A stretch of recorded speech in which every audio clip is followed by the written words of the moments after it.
Yo, what's up, guys? Welcome back to another episode of Down Unders Weekly. You know, guys, we bring you all the rugby league news week in, week out with my brother Brody. How you been, my bro? The Dogs getting back on the winning train there. You'd be pretty happy, man. Yeah, we'll focus on that more so than the Origin, eh? That's gone. We won't touch base on that. Look, an ugly win, but I'll take it, brother. Just like you boys. Yeah. But a much 100%. nicer win for you guys. Oh, either way, bro. A win's a win at the end of the day, and you've always taught me that. But also, guys, before we get into the show, we will touch on the State of Origin, guys. Obviously, big one. You guys did miss out. Oh, it's been a week or so since then, which is a long time now. It feels like, State of Origin is done and dusted. Everything's continuing to move on, but we'll touch around our thoughts there. But the first thing I do want to bring up to everyone, I touched on a little bit on Wise Up TV last night, but also I wanted to touch it with it on my own personal channel and with Brody as well, because he's got some good thoughts there too. But Adam Fanor-Blake, my heart goes out to him and his family with his grandfather passing away. As Warriors fans, also we do understand that he did leave us due to personal reasons going home, and I do probably recall this is the main personal reason, his grandfather being unwell, and was a big key figure in his life. And when I saw his Instagram post and all that, it honestly, when you see a guy like him, going through a moment like that, a tough man in the league, and my heart definitely goes out to him and his family. So first of all, Adam Fanor-Blake, hope he's doing well. Lastly, also Jackson Hastings for the Newcastle Knights, losing his mother. I know his mother was really, really close to him. Every time I heard him on a podcast, he always brings up how big of a figure his mum was in his life. So that's a major one there. So yeah, guys, my heart goes out to both those families there. But your thoughts there, brother? Obviously, yeah, tough times for both those two there. Yeah, definitely. It's just good to see how the rugby league community gets around them. He copped a lot of criticism as well, Ads in particular, when he wanted to leave the Warriors on compassionate ground. Fans are quick to jump to conclusions, saying it's money reasons, it's this, that, the other. Sometimes, life is more important than the game. And I know that the game is life to a lot of fans, but they got to really kind of be respectful when they judge guys for what happens. They've got their own lives as well. They are human. I know they're on the main stage. You get paid the big bucks to perform and do things well, but, they're human still at the end of the day. And times like this, you just hope that the fans give nothing but respect and love to the players, and let them bring the joy that it brings into their lives while they're going through the tough times. So, hopefully those boys are doing all right. And I'm sure their clubs, their respective clubs, and the rugby league community as a whole are getting around them, just like we've seen with Munster.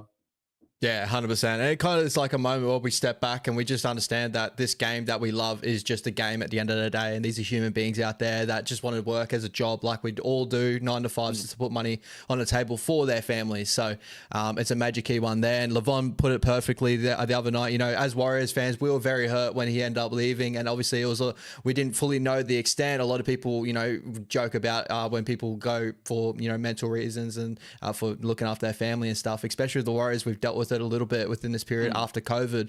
But to add in, if I said anything out of line any sort of way, being a hurt Warriors fan, I take it all back for sure.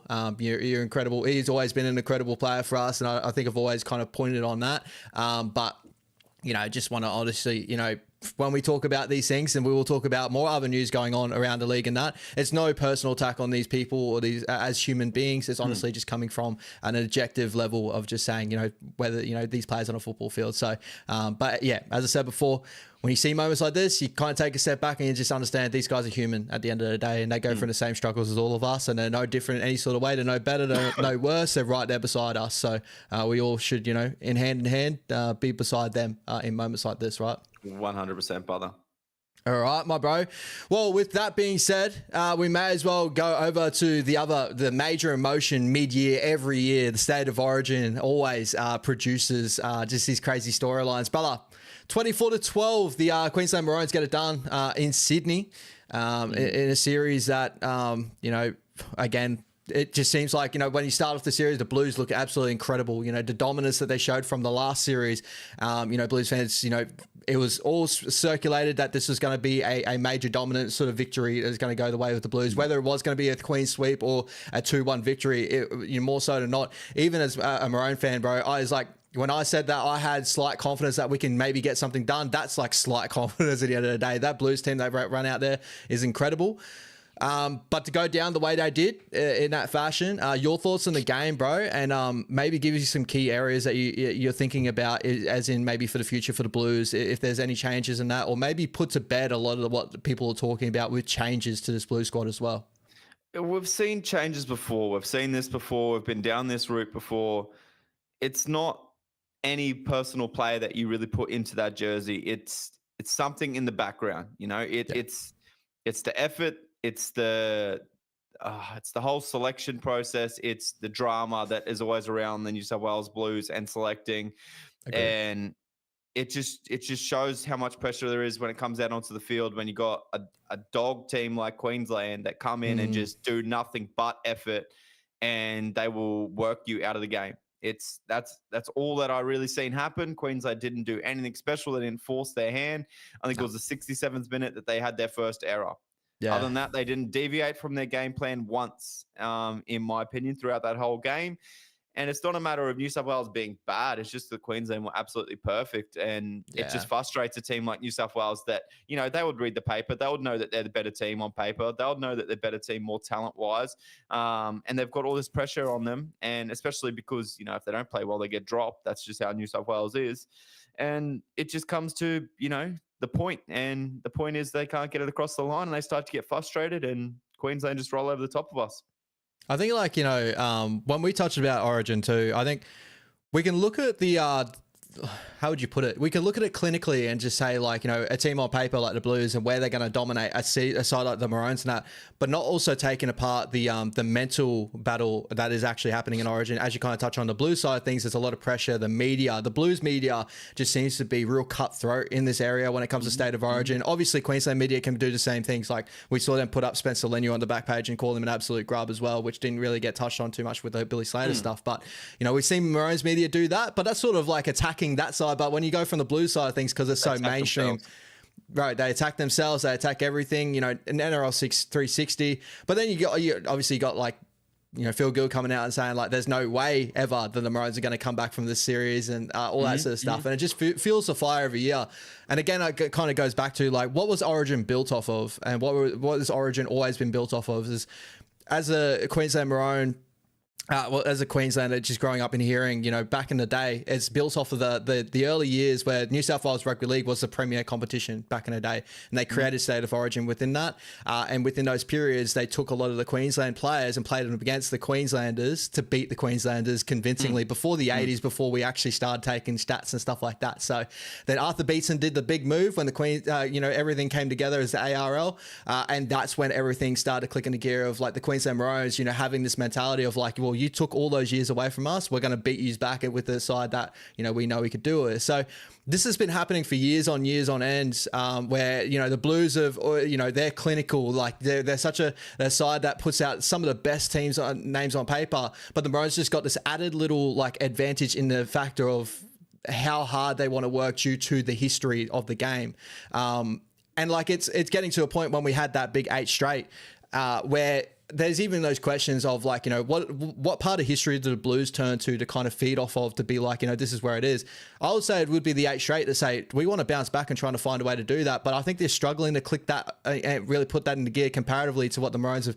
You know, this is 2025 and we're still dealing with this, where the Maroons just feed off this energy week in, week out. Like, is that, do you think about that at all when we're talking State of Origin, or do you kind of go clinical of, like, you know, the Blues have the best team on paper, they should have the effort on a day? Like, do you think that's such a big factor in these games? Well, not yes and no. You know, we've seen it so many times before where, you know, hard work beats talent, and that's what happens every time. Well, not every time in Origin, but it seems to happen a lot where Queensland are just written off completely, and they just work harder and they want it more, and they just come on the day and just find a way to roll the New South Wales squad. At the end of the day, it's 13 men on 13 men. It doesn't matter who you are, what you do. On your day, you could be better than the other guy if you work hard, and that's exactly what happens. And it's, for me as a Blues fan, I'm starting to look at, do guys not really respect the jersey or care for the jersey because they can come in at 30%, not train, and still play on game day, and it's not a worry. And that's no knock on Toto and that, because Toto obviously played great through the series, but, you know, Luai was sick, Cleary, hamstring injury, Payne Haas obviously played well, but he's back.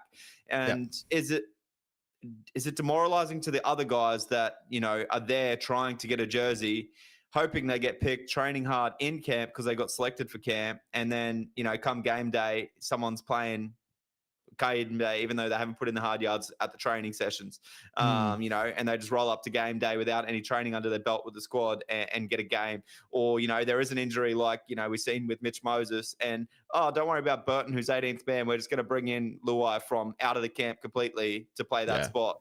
You know, like that sort of stuff you wouldn't probably see from Queensland. And it makes the guys actually proud and keen to put the jersey on. And this is just outside looking in. I'm sure those guys are really proud. I know Max King was really proud to put that Blues jersey on. Yeah. But, you know, it just seems like the way that New South Wales go about it, it just doesn't give the young guys much hope to strive for or to really, really care for that jersey. And to your point with that, I think that was a key part that I took out of the series, and it's something I never kind of noticed as a Queenslander, but when it kind of got pushed upon me, like, you know, I think I can't remember who actually pointed it out. And guys, if you know, chuck it in the chat so I can shout out who was the first one to kind of shout this out. But when I think it came with the Terrell May situation, obviously that Terrell May situation was just a small portion of what actually happened in that stream. And so there was more water under the bridge. But when you heard, like, you know, Harry Grant, Cam Munster, like people that everyone would say are locks for that Queensland jersey, you know, get questioned about, what do you reckon for game 2? You get picked, like, what would you change for game 2? And their first, like, start of that answer is, well, I hope Billy picks me first and then goes on with it. So it's kind of like 100%. The jersey's not theirs. They play for the jersey, if that makes sense. To where the opposite side, you know, with that Terrell May, even though it was a snippet, but it kind of just shows it's like, well, Nathan Cleary, like, you know, there's a discussion on Nathan, and I think there's a, like, we'll discuss it a little bit as well. And I think he's an incredible halfback. So this is not me saying this, but year in, year out, it's just like, well, it's Nathan's jersey. It's Nathan's jersey. You know what I mean? Like, it's along those sort of lines of things. And I don't know if that feeds into it at all, but it's just something that I've also pointed out and kind of been, you know, clued onto more so now than what I had before. And it's legit, every Queenslander that I see get interviewed start with the exact same line. I hope Billy picks me first. Yep. I have noticed that. I actually have noticed that. Yeah, you're 100% right. You know, and then, yeah, you do look at the other side where, you know, Terrell May has been probably one of the 2 informed props of the year so far, followed by Hudson Young, who's one of the informed back rowers of the year. And Angus Crichton, no knock to him. Obviously, he deserves his jersey or the right to have his jersey because of his season last year in Origin. But this year, he hasn't been too crash hot, you know. The informed left second rower is Hudson Young. But, you know, and you got to have some loyalty to the jersey, don't get me wrong. But it's time where you got to give the guys that are playing well and really putting their hands up, making it known that they want to play Origin like May did. You got to give them that crack. And to not even put him into camp is just it's pretty disrespectful. Yeah, 100%. It's kind of looking at it more so, you know, when we take a step back and we see the series in general, it's like, well, you know, was there any food to maybe chucking him in at one point? Or Keon Kolomatangi, who had that vein of form during Origin as well, it would have been a perfect bench member in that sort of sense as well. My last little thought of this too, bro, going away from more the mental side of things and that, do you think there's a systematic difference between Queensland Maroons football and the New South Wales football? I've always had this sort of argument as well with people, and I just wanted to give it, because I think it was obviously clear to people, like with your footy mind as well.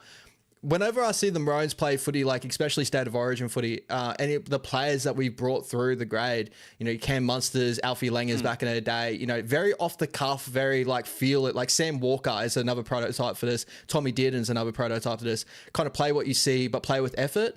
And then you see New South Wales footballers are very structured. Like they play that position, they're built into, you know, block shapes and just running through the system as it is. And, you know, both our football sides, you know, the Warriors and the Dogs, they're both systematic sides and they do incredible things in club football. But is there any food to that where Queensland's kind of like through just their grades, their junior grades, they learn a different type of football that's built off of effort and just seeing play eyes up footy basically, to where maybe New South Wales systems coming up through the grades? Do you think there's any food to that, maybe having a way in the decisions like this? Well, you can't be too structured when it comes to representative footy, right? Because that guy that's next to you, you don't play with him week in, week out. You get a week and a half leading up to game 1, and then you go away, go back to your club system, and then, you know, same again, game 2, game 3. That jersey could also change in that time as well, so you got to restructure again. This is where you need the guys like Tommy did and like Cam Munster that can play off the cuff so well, because you got to play eyes up footy in Queensland, and you got to play to the strength of each individual you got in that team. You know, like Stephen Crichton might be the best defensive center in the game or best center in the game right now, but he mightn't play well in that blue squad because they're not using him to his individual talent. They're trying to mold him quickly into this other system, which he's probably not the best at, and he doesn't know and doesn't get his head around. You got to kind of play the guys that can play off the cuff, you know, that have that great individual talent, but also work hard for each other. And that's what Queensland do. You know, they all play to the team's efforts, and if somebody else is ripping in, they're ripping in 100%. If the whole team, if one player's off or a couple of players are off, the whole team's normally off. You normally see that from Queensland. They're either all good or they're all bad. It's never in between. It's always that team effort. And all they really focus on is the 1%ers. I guarantee that's all they drill. That whole time in camp is just making sure you do your 1%ers, make sure you make your one-on-one tackles. You know, your hit-ups are strong, your ball security. Like that stuff is what you need to work on when you're representing. You can't be structured and get a structured down pat in, 9 days. And if you do, it comes off, it looks great. And New South Wales will have those games where they win, 64-30, like we see in Perth, or 64-12 or whatever. But how often does that happen as opposed to these nutty, dirty, gritty wins that Queensland seem to just keep getting? They take their moments. And I reckon that's Queensland's structure for sure, is just, we'll just kick, we'll make an error, we'll build the pressure. And that's all they did game 3. And it worked perfectly for them. With that said, in game 3, what did you like most about Queensland's game, and where do you think they got the job done? Honestly, I think they, when we're talking about structure too, like I feel like I need to use 2 different words here too when we're talking about it, but I feel like we stuck to our system, as in the fact of we're just going to play real high percentage and make this work, like complete very, very high, get in there and change the ruck, because I think that we spoke about this so much during the series, and it was an issue that in game 1 and 2 that we still, like, there was moments where we kind of lost it, but just the effort we kept turning up, where we end up winning the ruck in that game 3, and that's what ended up getting us the performance that we did, right? So I think that was the big thing that made me happy is, Josh PAPALI'I, even for his shorter stints there, he made a slight difference in that area. Tino's first stint was incredible, I thought, when he went out there and the way he attacked. I thought that our defense was playing with aggression, playing with vigor. We wanted to really shut down the Blues as early as we can. I think that was what impressed me more so than anything.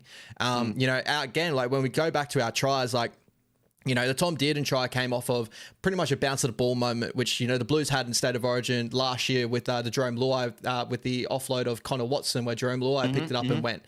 Similar sort of thing happened against us. It happened against the Blues in this one, just due to the efforts that we turned on and all the completed sets that we just kept going through. I think the biggest difference, when I'm listening to a lot of people talking about this Origin game, like, I felt fairly early on the Blues went away from just building that base to start, and I felt like we wanted to get to building our base first, and we played off the back of that. You know what I mean? I 100%. felt like the Blues, I think the offload stats were incredible in this game, but it felt like they wanted to go around early instead of just playing direct, where they've won most of their games for us against us. I think that was where I was really impressed with the Maroons, is that we wanted to build our game off of winning the ruck first, win the middle, and then play off the back of that. Like, it's a simple game at the end of the day.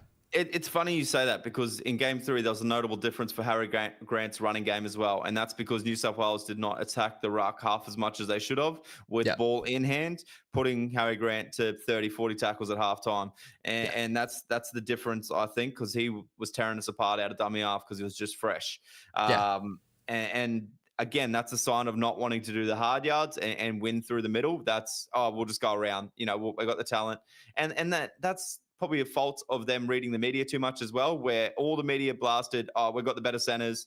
We're going to outmatch them. So straight away, the halves will be criticized if they don't give those guys early ball. But Queensland just read it so well. Every time Latrell got the ball this time, in their face. Stephen Crichton had a couple of early line breaks, but Shibasaki adjusted really well. So, I don't know what more to say really about it. It's just, it comes down to effort for me. It comes down to being able to adapt on the fly and just being able to do the 1%ers. And New South Wales didn't do either of those. They didn't do the 1%ers. They didn't adapt on the fly. And they just kind of look lost. And to your point, Nathan Cleary's going to need to work really hard to probably get another crack at a Blues jersey right now, because he just seems to go kind of missing. I don't know if he's waiting for somebody else to do something. I don't know if he hasn't been handed the full keys to the city. I don't know if there's too many egos in that team. Whereas, in Queensland, straight away, that Cam Munster has the keys to that team. And Tommy Dearden just plays off what's in front of him. You know, and that's backwards for what a 6 and a 7 is. But that's how it is for Queensland. And they all know that. And whereas in New South Wales, it's kind of like we've got all these Chiefs and, you know, not enough guys just there taking part. There's some two key stats to what I kind of pointed out before too. So I did find the offload stat right now.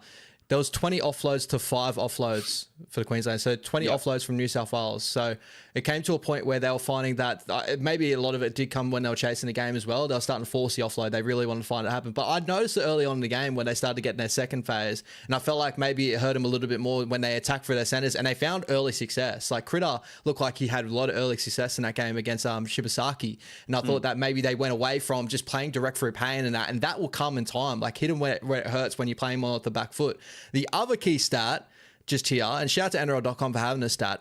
The New South Wales Blues had 284 passes. They only had 1 dummy pass in that game. The Queensland Maroons had 27 dummy passes in that game. Yep. So what is that telling you? It's we're dummy and going. We're running.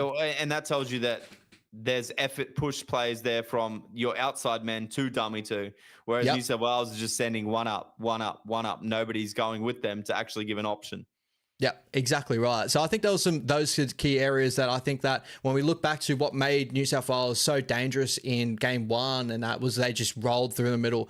You know, the pain, you get Spencer off the back fence, and it just felt like it was just something that we couldn't stop. As soon as they noticed that you can roll us through the middle, it was like something we couldn't stop. I feel like the Blues kind of went away from that. The more so the series started to go on, which, you know, this is something that Laurie Daly will have to definitely look at. And we're saying about Laurie Daly, bros, and changes. Do you think you need to make wholesale changes? Like, I want to caveat this with, think of what the series was. Game 1 was dominant. Game 2, very 50-50 in areas. First half, you know, the Maroons due to the penalty count. A lot of people obviously discussed it that way. The second half was the Blues. The last game dominant towards the Queensland Maroons in that one. It was pretty close. Is there any changes? Do you want to like chuck anyone out here? What's your thoughts around Laurie Daly? Like, give us your thoughts around, like, you know, the Blues and where they need to be better.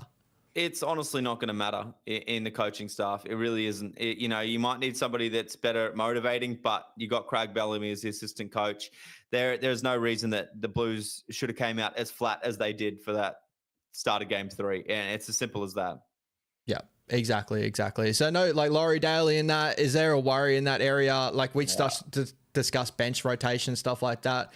Are you worried in that area? Or the bench rotation back to game 3 was normal. Like it was kind of back to how I would have structured it. You know, I don't think it matters too much on who's coaching that team in all honesty. Yeah. And I love that thought because it was just one of those games where I felt like it's just what the Maroons completing at what they did. They played, like a lot of people are talking, it was close to one of the perfect games in rugby league, especially going to halftime. It was like one of those things where I was just so proud to be a Maroons fan. And you know, guys, we will quickly also get over. We're going to do our combined 14. So we're doing 14 in this one bench player who stood out in the series, all the best players in the series. Then we want to go over to our best 17 in Australian Kangaroos. We also have a little bit more there due to who we would pick in general as well. But the last thing I do want to say, just as a Maroons fan in general, you know, when I grew up, like having my dad, and I want to take this is no like bashing any sort of area because, like, you know how much I love like the Blues, you know, rugby league in general. But when I was really young, like just a personal experience, when my dad was always talking about, first of all, he's talking about the Broncos and how they used to compete on everything, and no matter what, you can never shut them down. And he said, to a different level, that's the Queensland Maroons. And no matter what, you know, matter what anyone tells you, at any point, like there's always an opportunity for us to win. And no matter what, there's always going to be effort out there, and you're always going to be proud of your football side.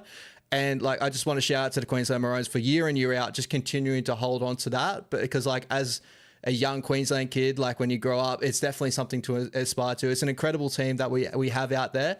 And the Blues have had all these successes at periods as well. And they would be proud of those sort of moments there. But I just wanted to give you my personal story to say, like, this is what makes it so special to watch rugby league and to listen to your father say that and actually come to fruition, like week, you know, year in, year out.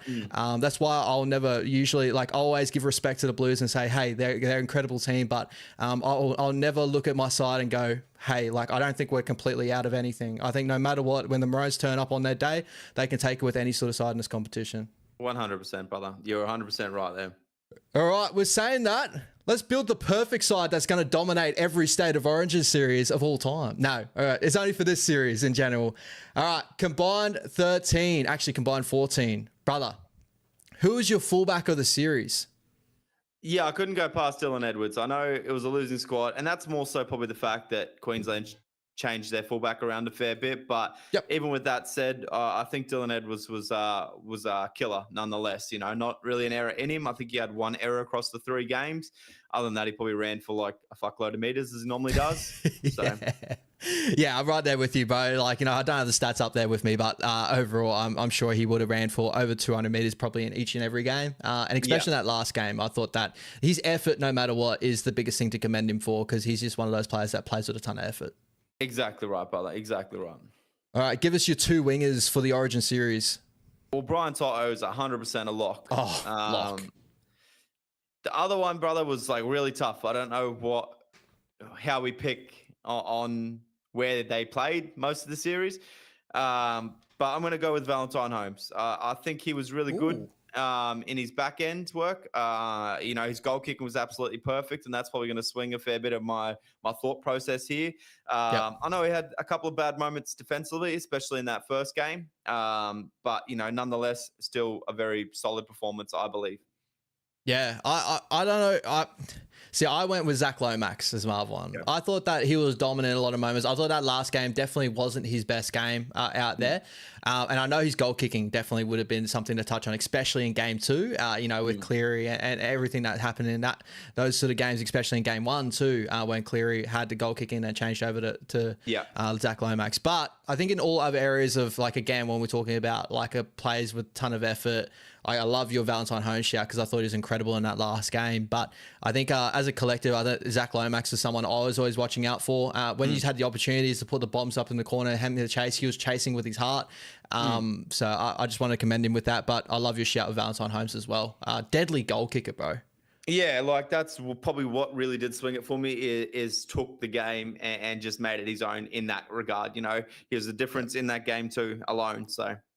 Yeah, 100%. And lastly, quickly before we jump off, like, I know it's so crazy to rank players right now, all-time status or anything like that, but Brian Toto, he's got to be reaching an all-time status right now. 100%, brother. Like, probably one of the best wingers, you know, that's not even physically gifted like we've seen before in Israel Flowers and Xavier Coates, and, you know, and he still does such an amazing job. Yeah, you got to take your hat off to him. He's definitely concreted top 5, if not top 3, if not number 1. So, and what sums it up to me is, like, everyone's talking about the tackle Tom Dearden had. Incredible tackle, incredible moment. Yeah. But fuck me, to keep your legs in to get when you got hit like that, Brian Toto, the way he did that, incredible, man. Like, if there was, honestly, on one leg as well. Just incredible. Centers, and there's a good discussion here, I believe. Like, we discussed it a little bit in backstage, but who do you have? I went with Robert Toya and Stephen Crichton. I love it. I went Stephen Crichton and Latrell Mitchell. So I've added some more Latrell. I thought Latrell overall in the series had a good series without being incredible. Obviously some defensive lapses and that we'll touch on, but just for me getting in early, I thought that, you know, slick ball playing in the first game, you know, dominated us on that left edge whenever you did go left, except for that last game where it kind of just didn't seem to happen, and that first half in the second game where defensively got found out. That's probably where you're more so touching on, right? Yeah, just defense, you know, like a lot of good things. You're right. 100%. He took a lot of steps in the right direction, but there was, you know, a fair few steps that he took in the wrong direction. Yeah. And I don't know if I'm just looking at it as expectation of what we expected. I just expected Latrell to really own the game, but half the time I was kind of looking out there going, why isn't Latrell doing anything? And that's probably just the expectation I hold Latrell to in Origin. Whereas the guy that I picked in Robert Toya, I thought he was absolutely outstanding. Didn't step a foot wrong. Didn't have, you know, a massive moment in Origin, you know, like a really guns blazing moment. Probably that in that last game where he beat Latrell on the inside with some nice right foot work. But, you know, he didn't get his Origin try or anything like that. But I just think he was absolutely outstanding, and especially the task that he had in front of him. Yeah, 100%, bro. And like, you know, it could be down to expectation, because honestly, when Robert Toya got picked, there probably was no real expectation. For, like, everyone would have thought maybe this is not the right pick for sure. A lot of people would have thought that for sure. 100%. but he turned out where Latrell, like even as a Maroons fan, when I see Latrell on that field, I'm just like, you just know that one day he's going to turn it on and it's going to be crazy. And it used to always happen in Origin. I feel like this is the first series we hadn't seen this big defining moment from Latrell Mitchell in State of Origin, where in years past there was always a defining moment from Latrell Mitchell. I think the biggest one for this one was his tip on passing. I don't remember him having those big ones where he's just pumping off blokes and just tearing through us. So you probably got a good point in that sort of aspect as well. Yeah, look, you can't be wrong for going Latrell. He did have some really nice moments. He did. Moving over to the halves, who's steering us around in the series? Queensland sweep here, but well, fuck, your back five first, brother, is all Blues. You know who won the series? I know. I went with Munster and Dearden, brother. All right. Yeah, 100%. Back to your back five, bro. The dominance of that back five for that series, it was the biggest key. I thought, like, you know, when we spoke about it week in, week out, it was the biggest worry for me, other than Payne Haas and stuff like that. But that 100%. back five, incredible. But yeah, I'm right there with you. I went Munster and Dearden. You know, just as a collective, I thought Munster, you know, game in, game out, always showed what Munster can do. But Tommy Dearden, that last game really summed it up for me. I thought in game one, had a good opportunity off the bench, and I thought he straightened us up a little bit. And you kind of could see when he did drop DC, kind of like, oh, okay, I get it. Like, you know, the effort of what Tom Dearden plays with. Didn't expect, like, you know, that last game that he had, that was an absolute 10. Like, what he did out there, incredible. Yeah, you couldn't be any more perfect in an Origin game than he was in game 3. Yeah, 100%. And like, those are the big defining moments, you know, and when we discuss Nathan Cleary and stuff like that, I think those are the moments that like Blues fans want Nathan Cleary to have, right? 100%. 100%. Yeah, 100%. Moving to the front row, bro. Who's your front row pairing? I went with Payne Haas, no brainer. But I went with Paddy Carrigan. Oh, I love it. Good shout. I went with Tino. I know Tino had moments where he kind of like the Liam Martin sort of, you know, game one, whatever happened there.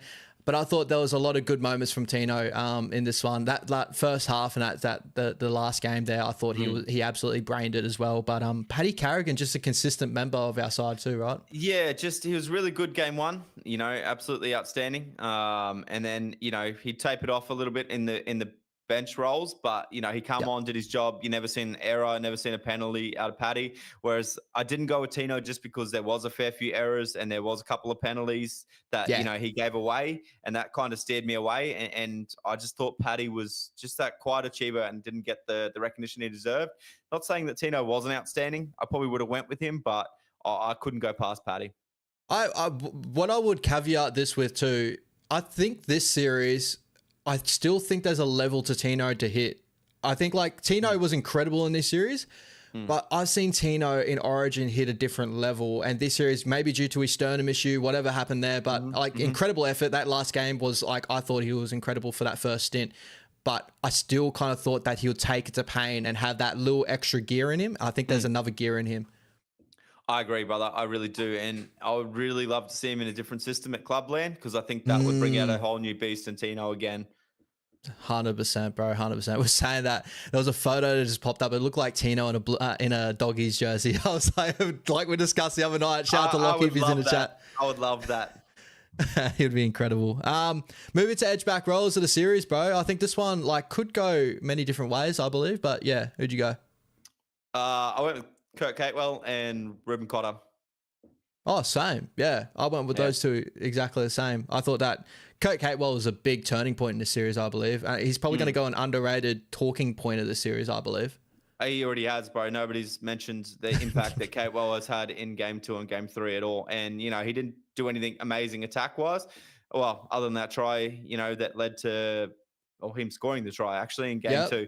But just defensive, man, just the line speed he brings. Ruben Cotter, exactly the same. The line speed, you know, defensive efforts, couldn't go past either of those guys. You know, Liam Martin, Angus Crichton, you know, didn't really have too much attacking threat at all this series. No, game 1 was a little bit where like I was looking at Angus maybe a little bit more, like, you know, that grubber in behind threat, that left side again. But I thought that Ruben Cotter's effort throughout this whole series, especially getting played out of position in areas, you know, he's always now consistently finding himself on an edge in State of Origin and does a job.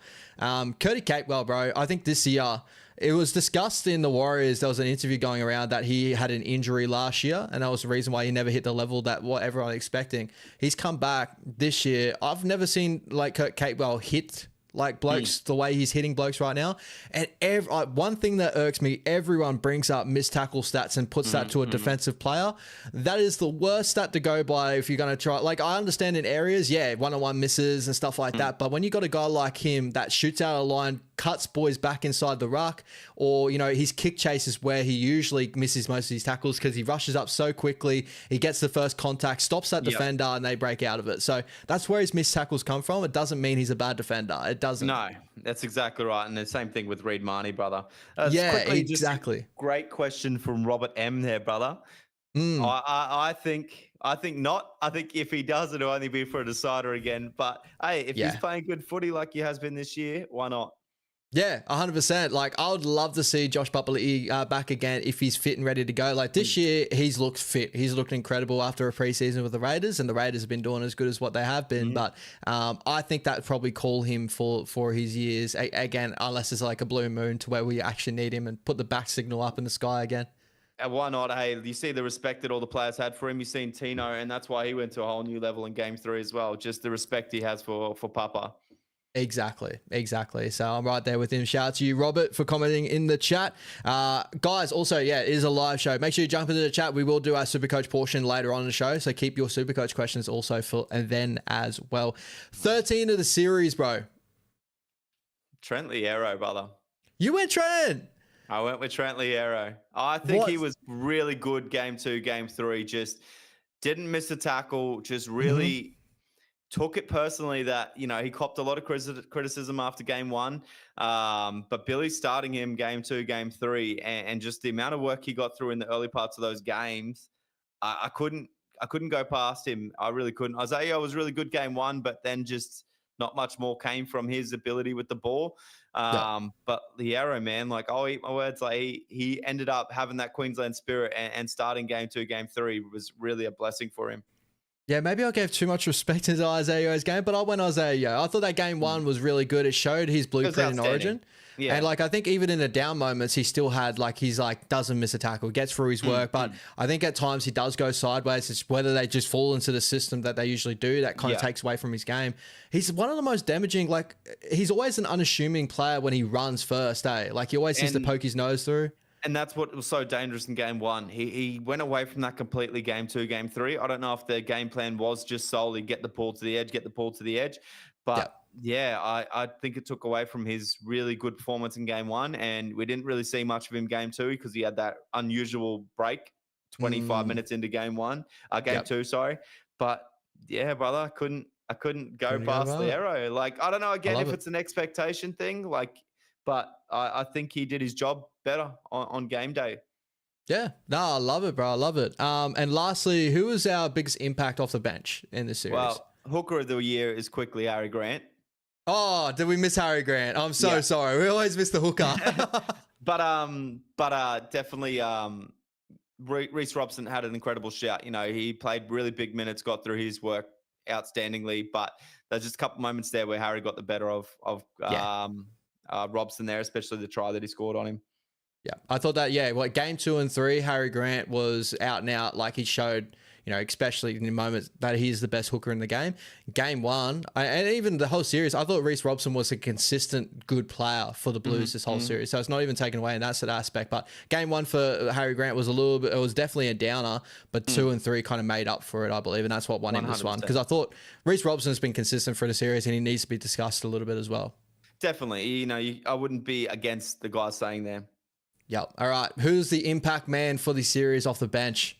I think we're going to be similar here, and that's why I wanted to add it in, because I couldn't start him, but I had to give him shout-outs, and it's Lindsay Collins. Oh, bro, I'm so happy with Lindsay, yeah. Honestly, he, again, another unspoken about player in that Game 3, did all that. But I thought that when he came off the bench, he was poking his nose through each and every time. He was a big, solid member in that Game number 2, especially with the Spencer Leniu chat. He was just direct straight at the man. Oh, I love that man. Yeah, he just doesn't look like he should be there, and he just defines all odds. And the dude was eating a banana at halftime in Game 3. I've seen that on the camera, and I was like, is that dude eating a banana right now? What a time to eat a banana. But, hey, energy is for days, and that dude is a freak. And, I had to put him in there. Is there any more Queensland thing to do than eating a banana at halftime? Maybe a mango. Maybe a mango, Braz.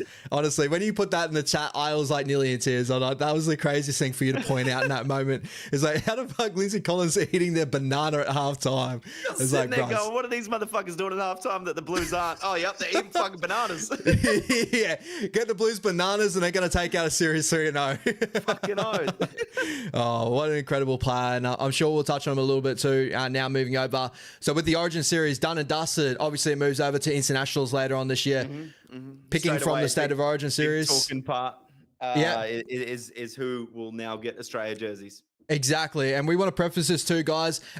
We do know there's news stories out there, but until it happens, we don't really know. But Payne, Haas and Tino more than likely going to go to Samoa. We will touch on those two in our spots that we have, but then we do also have the players that we do expect to be there if that does end up happening, because that Samoa squad would be incredible when that happens. Who is going to fill in those roles? Because it is a big hole that we're going to have to fill for the Australian Kangaroos. 100%, brother. All right. Fullback. So this is on our honest opinion too, guys. This is not even going off of what we reckon the coaches are going to do. This is what we would love to see. We would do. Yep, 100%. Yep. All right, who you got? I've got Dylan Edwards. Ooh, okay. I went with Tom Trbojevic, and this had a little bit more to do with the Pacific Championships than what it did with the State of Origin series. Okay, so you'd play him at fullback more so than at centre, like we've seen in the Pacific Championship last year. And it opens up the ability to put someone in that centre role that I believe that should be a roundabouts there as well. Do you worry though that he's playing his best footy best footy, won't say best footy, but that he's playing his footy right now for Manly at centre, and that's freeing him up to then go have that roaming role anyway? So wouldn't you like the double-edged sword there of... That gave me a lot of food for thought, right? And I actually had Dylan Edwards and I typed it out and then I'll put Tom Trbojevic in there. And this was more so going off of what I feel. When I saw that Pacific Championships last year, I thought Dylan Edwards was incredible at fullback of what he is. I think Turbo can add that plus more, and especially at the back of shape. We're talking about, State of Origin, just playing what and having Tom Trbojevic out there just being this impact from the back end. I think he can do that. And again, when we touch on a player that I want to put in that centre position, I think he can do a very similar thing from there as well without kind of putting too many chefs in the kitchen, if that makes sense. Okay. Yeah. And I think Tom Trbojevic would just be that big player that we have out the back that's going to finish off everything there, instead of having a guy coming from centre and kind of filling in all these different roles, in my opinion. Yep. Yeah. Look, you can't be wrong for saying Turbo deserves a crack at being a fullback for Australia. Like, dude, fit, and this squad is like 100% fit and healthy. What we would pick. You can't go wrong naming Turbo at fullback. So I can't argue with that, brother. And again, when we talk about it too, is Tom Trbojevic right now, he's not 100% fit. He's playing in centre and he's starting to get into his top fitness. I'm more aspect, as you just touched on, that he's going to get to his full fitness and he's going to have the ability to play fullback again at a high click. If he doesn't end up getting that, that's just the way I kind of look at it. But yeah, I love that. Dylan Edwards deserves a shout if there's no Tom Trbojevic. That was my second member there. Yep. Or if you got no centre option and you go Turbo to centre, yep. Exactly. Moving over to your wingers. Yeah, I think this one's pretty straightforward. Zach Lomax, Xavier Coates. Yeah, I went those two too. Yep. Yeah. I didn't think there'd be much discussion in that point. Probably the two premium wingers that you can pick. I think they're the two that I would go with. And I think that's who will get the jerseys as well, not just what I would go with. Do you think Val has a shout here? Look, if you had any of those guys being injured, yes, 100%. Yeah. He's next man up on the wing. Yeah, I'm right there with you. I was thinking about Val a little bit later when I named both those two, and I kind of went back and I was like, we've got two of the most dominant jumpers out there. Zach Lomax on his day is an incredible winger. So I can't go about that away from that. I thought Valentine Holmes was incredible in the series, but I think when we go to Australia, I think Zach Lomax will do an amazing job, as he did in the Pacific Championship as well. 100%. Moving to centres. Who's going to be our damaging centres for the series? You're going to give me yours, brother, because you're going to be shocked at mine, I reckon. All right. I'm going to go Latrell Mitchell and Hamiso. I want Hammer in the centres like we had Pacific Championships. I want him open up. I want him out the back of what Tom Trbojevic can bring. And I reckon that he would absolutely dominate in the centre. As I've always said, I prefer Hammer at the centres, especially representative-wise, than a fullback. But yeah. 100% agree. I'm going with the hammer as well as Oh, my I right like it. center. Yep. He's going to be my right center, but my left center. Can I guess? Yeah, Brandon Best? it is Bradman Best. Of course it is. Why is that, Bella? Why is that? I think Australia, much to your point of Tom Trbojevic, you know, if you don't want to pick him at fullback, maybe don't pick him at center. It's simple as that. I'm all for that Australia's good enough and they've got enough talent on display to pick guys that are dominant in that position and still play that position week in, week out, and they're experts in that position. So that left center spot for me, it's going to be Bradman Best this season, and that's a little bit of a knock on Latrell, and you know he'll do a job there. Don't get me wrong; I'm not saying I'll be fucking pissed if he gets picked there or anything like that. But I just think Brady Best has been, you know, so great. Anytime he's had to put on that just New South Wales jersey just because Latrell's out, he hasn't stepped a foot wrong in Origin ever. And he just plays with a lot of passion, and he's just a left center expert. And he's probably right now potentially the best left center in the game. You know, if you take the fact that Latrell's not a center anymore and stuff like that out of the game, he's probably the most dominant left center. Yeah, 100%. I got to agree with you with all those points. And I think when we discuss Origin in some aspects, I don't think it gets spoken about to be a fight enough. Maybe like for me as a Queenslander, I'm like, yeah, Latrell, because he scares me so much more. But then when I think of Brady Best, he scares me just as much now. Like the amount of big games that he's had in Origin right now already, like he's just as good in that area. Maybe there should be more discussions coming into Origin of like, do we go Latrell or do we go Bradman? Because Bradman's playing week in, week out. If he's healthy, he's fully fit, I think he's an incredible option as well. Yeah, look, you can't go wrong. Australia has so many guys that they can grab from. Yeah. The Brady Best. All right, moving over to the halves pairing. Yeah, I think I know where you're going to go here. Maybe you could throw a spanner in the works here. What do you got? Nah, I'm going to go with Munster and Cleary. I think that's the way to go. And captain is going to be Cam Munster for me. I think he's earned that right by winning captaincy in Origin over Yo and Cleary. I think he's just the man to lead the team when it comes to captaincy. But I think him and Cleary would just be so damaging together on the same field at the same time. I love it. I'm right there with you, bro. I think that, like, you know, I really feel for Nathan Cleary. Like, I know, like, you know, these are professional athletes and they're going out there to do a job. But like when I saw him after that game, like, you know that he's kind of hurting. He's feeling the pressure that's been bestowed upon him. And again, like you have the argument of like, you know, if he wants to be the greatest of all time, if he wants to be the great, he's got to rise to that pressure and overcome that and sort of aspects as well. But also I just feel the amount of weight that is on him and the amount of pressure and the amount of talk that is around Nathan Cleary and solely Nathan Cleary and how he's going to get it done. When, you know, you look at years past of like, you know, some of the greatest Origin players, they played off the back of whatever is given to them as well. And I think when we come to Australia, I think he's the best halfback in the game. I like Tom Dearden, incredible in Origin. You know, he plays with that extra vigor because it's the Queensland jersey. But when we start talking Australia, we've got to talk about the best halfback in the game consistently week in, week out. It's Nathan Cleary. 100%. And he's a technical technician, you know, when it comes to how he gets his team around the par. He doesn't fly off the cuff so much, and that probably helps Dearden and Munster be so much more dominant in Origin, because that's what it comes down to. And that's probably why Wally Lewis was so dominant in Origin. You know, back in Clubland, he wasn't that great. Let's be real, you know. Throw shade, throw hate. I totally believe that. But, you know, that works for Munster and Dearden so well in Queensland. And Cleary, it just doesn't really work for him. And we've seen that at the start of this year in Penrith as well. The new combinations, the guys didn't really get what Cleary was trying to do. Now we're starting to see them adapt to what Cleary does, the new guys that we see in Penrith's team. And we're seeing how good Penrith are again because of it. So, Cleary's a real technical technician, and that's his only fault for him in Origin is he's getting all that happening, and I really think that it's getting was let down by Luai a little bit this season. But I think a lot of those boys let themselves down. It's not on any individual player. No, and I completely agree with you on that too. So I just wanted to put that out there. Like, much love. Like, Nathan will rise above it at this point. He's still so young in his career. Everyone's got to remember that as well. Yeah, and he's won 4 straight grand finals. So yeah, what can you say? Incredible who's the real player. Winner. Yeah, exactly right. He's sleeping in bed with 4 rings on his fingers. So exactly. Might be dangerous to do that. Is it dangerous? No, it wouldn't be dangerous to do that. It's not like a necklace on when you're sleeping. You don't choke yourself out. You don't lose your fingers when you sleep with 4 rings. No. No, Ash, you don't.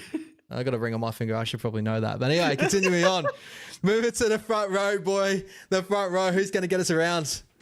Yeah, look, if these guys play Australia and solely Australia, it's Payne Haas, Tino. Yeah, yeah, 100%. If they play Australia, that is the way to go. There's no if buts or maybe. That's the two most dominant front row pairing right there for Australia. Yep, 100%. And we'll touch on who will play for them if they don't at the end. Yep, exactly. Moving over to the number 9 jersey. Harry Grant, brother. Yeah, this one's an easy one. That's why I always just skip over the top of it. We all know. Nah. Yeah, pretty much. Like it's not a worry here. Yeah, 100%. Moving over to edge back rollers. And I feel like this, for me, it's gone a little bit different to what we spoke about with Origin, but what do you have? Yeah, I went with Liam Martin on the right edge, and I went with Jacob Preston on the left edge. Oh, Presto with the shout. I love it. All right. I love it. You thought about Hudson a little bit? Yeah. Hudson's going to be my 18th man. I know Hudson will probably get that role over Angus first, but I was tempted to even go Hudson and Jacob Preston, to be honest. Yeah. But I know Liam Martin and Angus Crichton are the premium back rollers, and they're going to probably get the crack. But I think the season that Preston and Hudson Young are putting together is going well unnoticed compared in when it comes to like representative talks. Big news just coming out here. I just saw this pop up on my screen as well. Roger Tuivasa-Sheck, the latest player to be linked with the Saudi breakaway rugby union comp, according to Mickey Shammers. Plenty more take the oil money.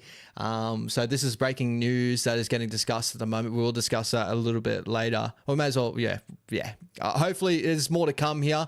But he might jump back into union at the end of 2026, which would be, I think he'd be 33 or 34, maybe towards the end of his career there. So that makes sense. Like we've had a good run with him for the period. End of 2026, another year out of him would be great. Get your money. 100%. All right.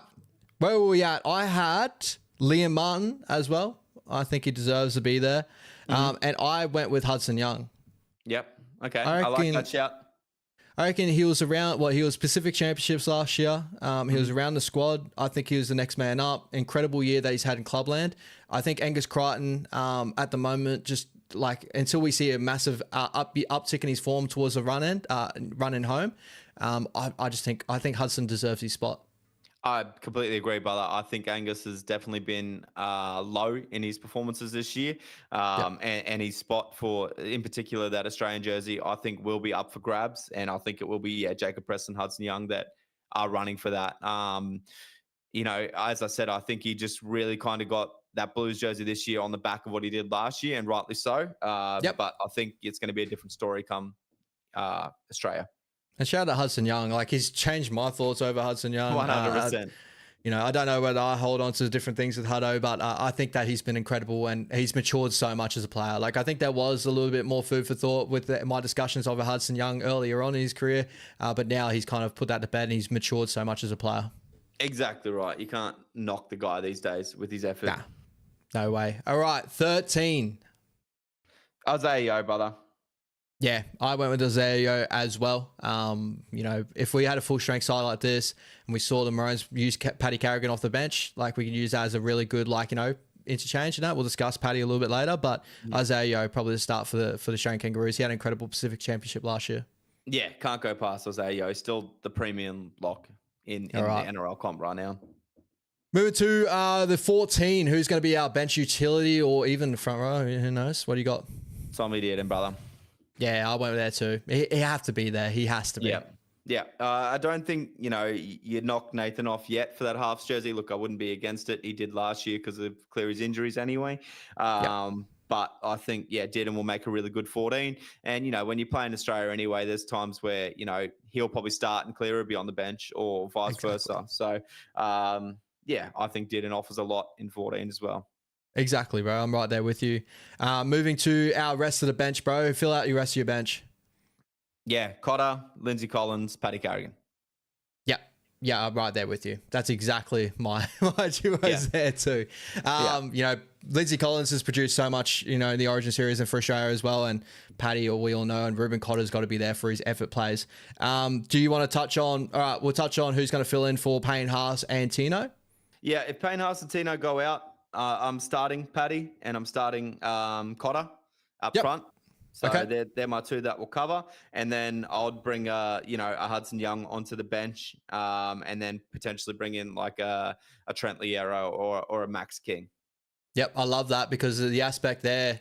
I think that Isaiah Yeo, Ruben Cotter can play as that front rower as well, but Isaiah Yeo and Paddy would be more of our straight direct, and obviously Ruben will be our cleanup man, just out there, just effort.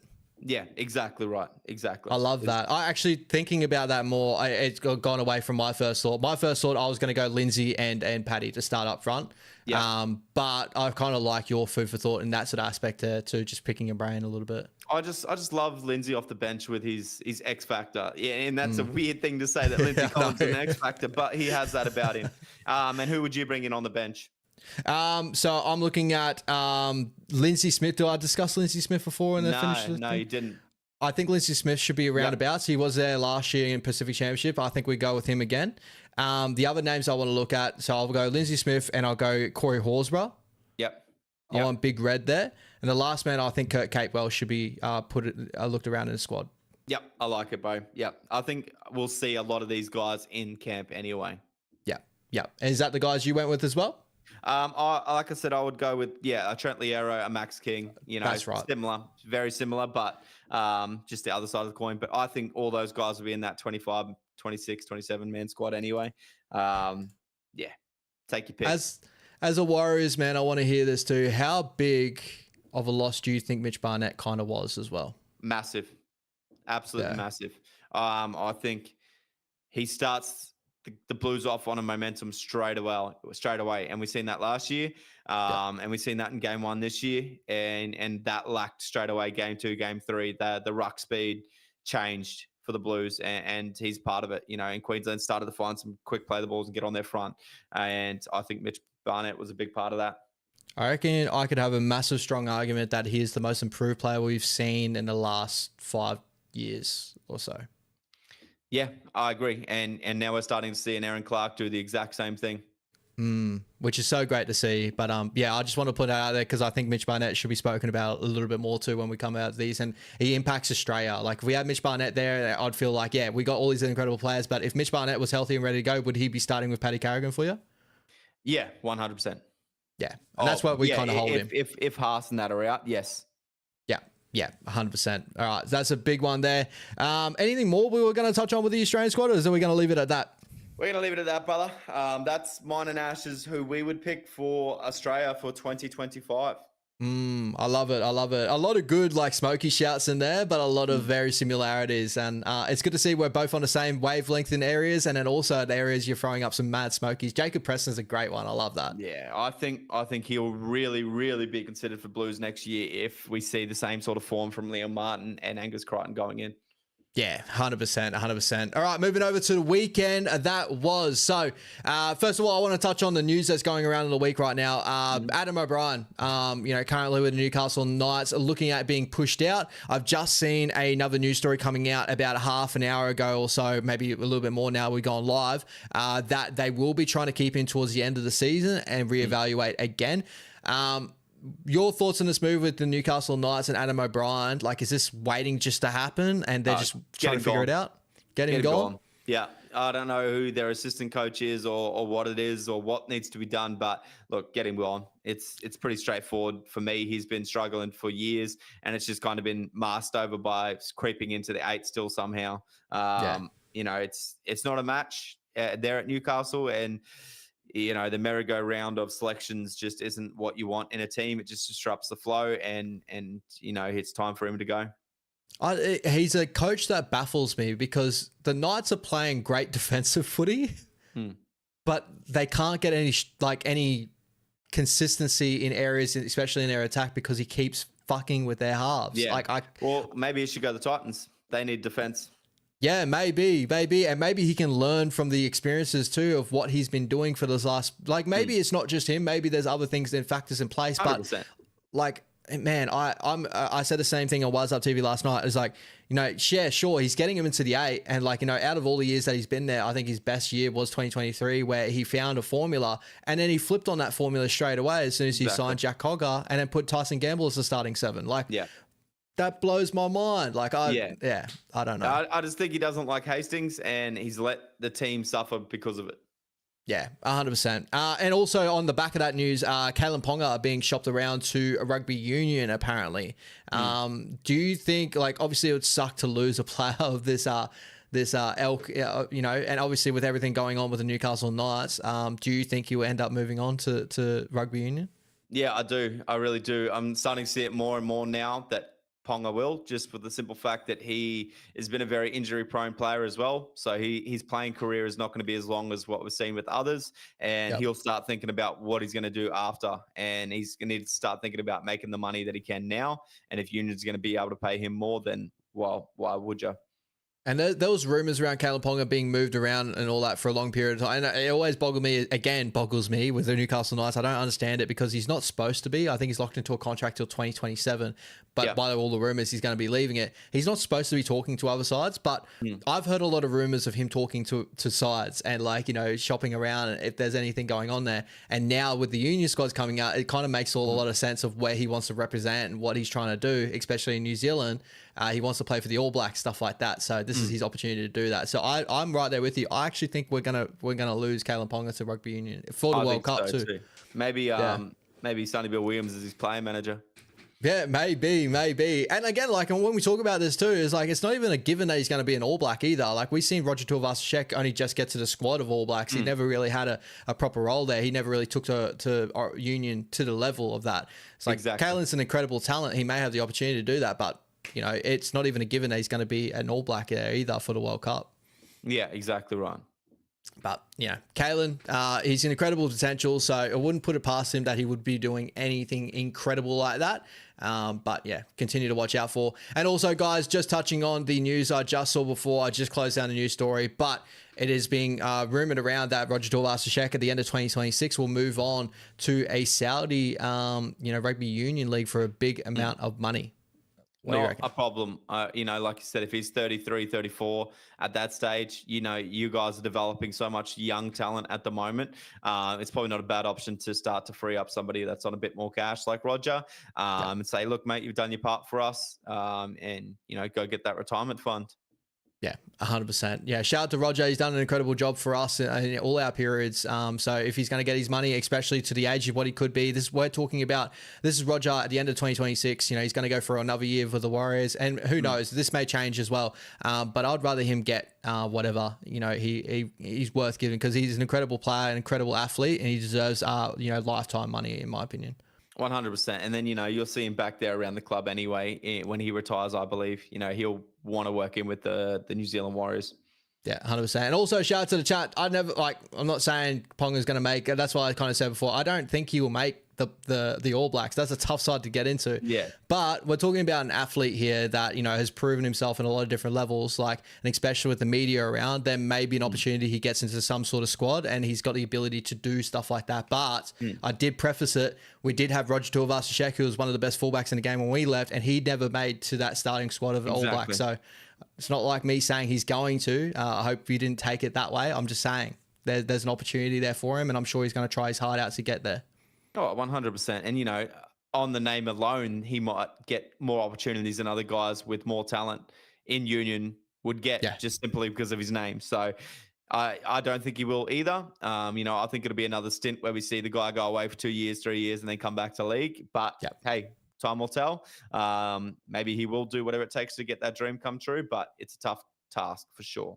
Yeah, 100%. And love you, Tams. No, it wasn't just on your comment, brother. I just wanted to point it out just in case that my words kind of got mixed up a little bit. I just wanted to make sure that everyone knows it's not me saying that he was going to be an All Black, because that is a different echelon of athlete and team. Like, you know, when people discuss, I think Australian media are bad at doing this as well, when they're saying about Kalen Ponga moving on and that. And I hope I didn't just add to that. But when they say, like, he wants to play for the All Blacks, he's going to go over and do that, play for the All Blacks, like, they don't really preface like how hard it actually is to get to that All Black side. And I think we all understand it, but I think we're bad at saying it.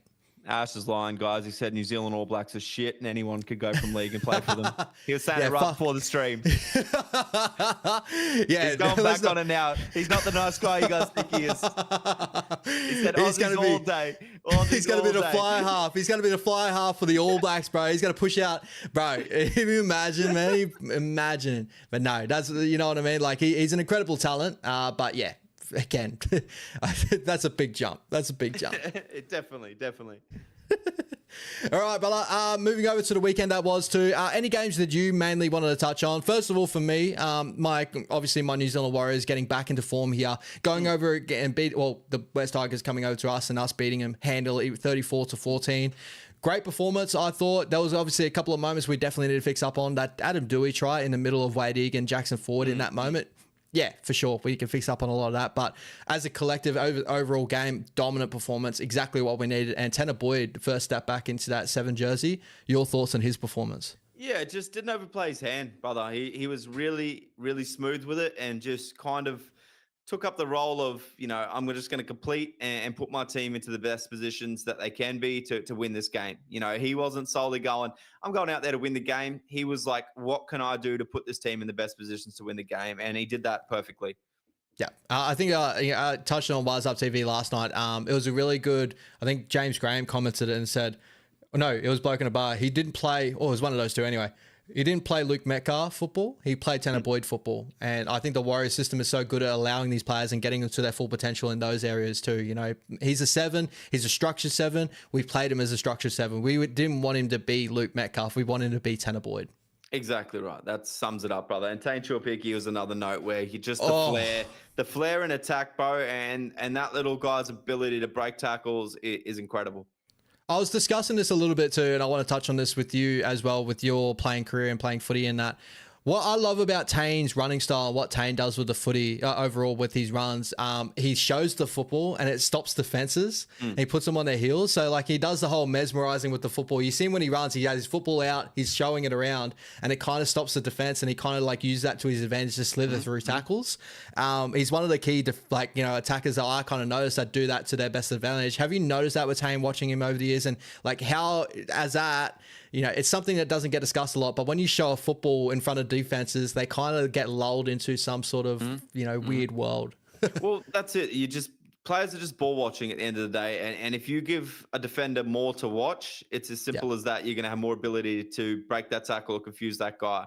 Isaiah Katoa is another prime example of what he does with the ball to trick defenders. And if you're holding the ball, shaping to kick, shaping to go inside, go outside, all that sort of stuff, it just gives you an advantage to hold that defender that split second back. And we're talking about split seconds now in rugby league because the game is that fast is all it takes for that defender, that attacker to stand up that defender.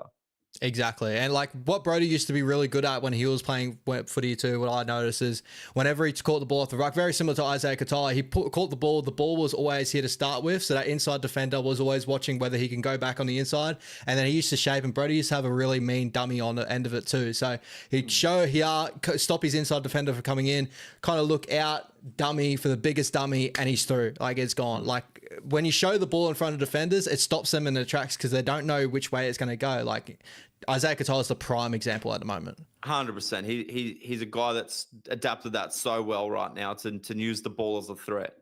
Yep. Any other players that you want to touch on in that game, that performance there too? I just want to quickly touch on, I've touched on Wise Up TV, but Tomato Martin's ability to play in any position, whatever you're going to chuck him out there with and do a great job at it. I want to shout that out. And lastly, Dallin Watene-Zelezniak, probably his best game since he's come back from injury as well. Second time coming back now. It kind of, as we thought, them trying to take up a bigger role there to help out Tane with his running game, even though Tane doesn't need that help, but he does it in a different way than Chance. 100%. And I just want to shout out to your whole forward pack to, really limit Terrell May's damage. He held him to his lowest Supercoach score. I know that's not everything, but, that means something. It does. And just, Jacko Ford moving to front row now and really taking that in his stride. Aaron Clark's been absolutely incredible. Just your team as a whole played outstanding on the weekend, brother. You should be very proud. It was great to see you, brother, and win's a win at the end of the day. And moving over to your boys, the 12-8 victory over the Cowboys there. Again, you got it done in your way with defensively. Obviously, it could have been cleaner in areas. Obviously, there was some players that, in it, like, mixing and matching and that, that you got out there and you did your job. The debutant there, or Jethro, incredible performance out of him too. Your young winger coming through the grade. And he's obviously won another spot there with Bronson Sherry being out this weekend. But your thoughts around your side? Yeah, look, ugly win, ugly, very ugly win, but a lot of effort areas, a lot of solo efforts there, kick-outs, try-saver, that sort of stuff is just a testament to the boys and the system. And any lead that the doggies have, I believe they can defend. It was just a real tough game in, tough conditions. It's still tough for these Sydney teams this time of the year to go up to Townsville where it's still very hot and play footy and play their best footy. So to get the points like that against a team like the Cowboys that have a lot of points in them, I'll take it. Yep. And did you have a game of the round for this round as well? Lastly, before we jump over to our team of the week? I didn't have a game of the round, but I had a performance of the round, and that was probably the Sharkies for me. The Sharkies were actually incredible this week. They looked dangerous. Nico playing on front foot footy, using their back rowers as really damaging weapons. Teague Wilton and Britt Nickora were absolutely outstanding on the weekend, and just playing on the front foot through Blake Brayley at a dummy half was just... Oh, it's amazing to see. And if the Sharks can string that together week to week, it will show that they're dangerous, and actually a solid competitor this year. Yeah. If Blake Brayley continues the form that it is now, continues all the way till next year, Blues number 9 jersey come knocking? Look, there's always going to be a discussion there for Blake Brayley, Api Coruscant, Reece Robson. These guys are, the best competitions in the hookers in the competition for a reason. Yeah, incredible. My little game of the round too, I thought the most entertaining game I thought over the weekend was the Dragons versus Roosters. I thought that went in many different ways that I didn't expect. I thought there was moments where the Dragons looked really slick with ball in hand. I thought like when they ran into their shape, it was damaging in areas too. But then I also was like loving what Sammy Walker was doing out there with his first game back. And as I kind of touched on with like Connor Maroon's footy and that, he loves to get his hands on the ball, just kind of dictate everything that's going on. It's very similar. I think that Nico should be looking at what Sam Walker is trying to do in that sort of area as well and try and do it for himself, because that's how Nico plays his best football, is the way Sam Walker plays his best football. I agree. Same with Tommy Dearden. Exactly. So if they have the ability to find a way to do that, that's their blueprint. Honestly, that's what they have to do week in, week out. I think so, brother, for sure. The more touches, the better. And we're saying that. Let's move it over to our team of the week for round number 19. Who is your fullback? We just talked about him. It's Tane Tuapiki for me, brother. Yeah, I thought he was absolutely incredible. I'm right there with you. I want to shout out some NRLW girls as well with doing this. I've mixed some matching in. I had Tane Tuapiki as my fullback, but shout out to Emma Veren, also known as Emma Tonegano. She had an incredible game, that first game of the weekend. Yeah, nice. I think the Knights, the Sharks dominated the Raiders. Sorry, fucking mixing up on words. 56-6, and she was a key factor there. I'm pretty sure she scored. Here we go. 1, 2, 3, 4 tries, and had a hand in that many others. Like, she was incredible. Jesus. All right, fair enough. Yeah. So incredible performance. Moving over to wingers of the week. I went Daniel Tupou, brother, and I went with Sione Katoa. Oh, I love it. I went with RTS, and I went with Dominic Young.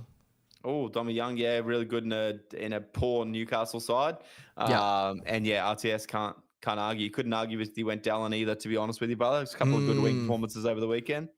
100%. Like, Roger running for, I want to double check on this, 271 meters on the wing. Yeah. See, I told you that was going to be a big factor last week. Yep, you did. And 100%. Shout out to Rog.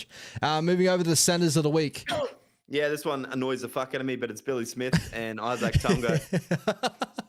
Shout out to Billy Smith, always getting under Brodie's. Did you see Supercoach? Only because, yeah, exactly, Supercoach.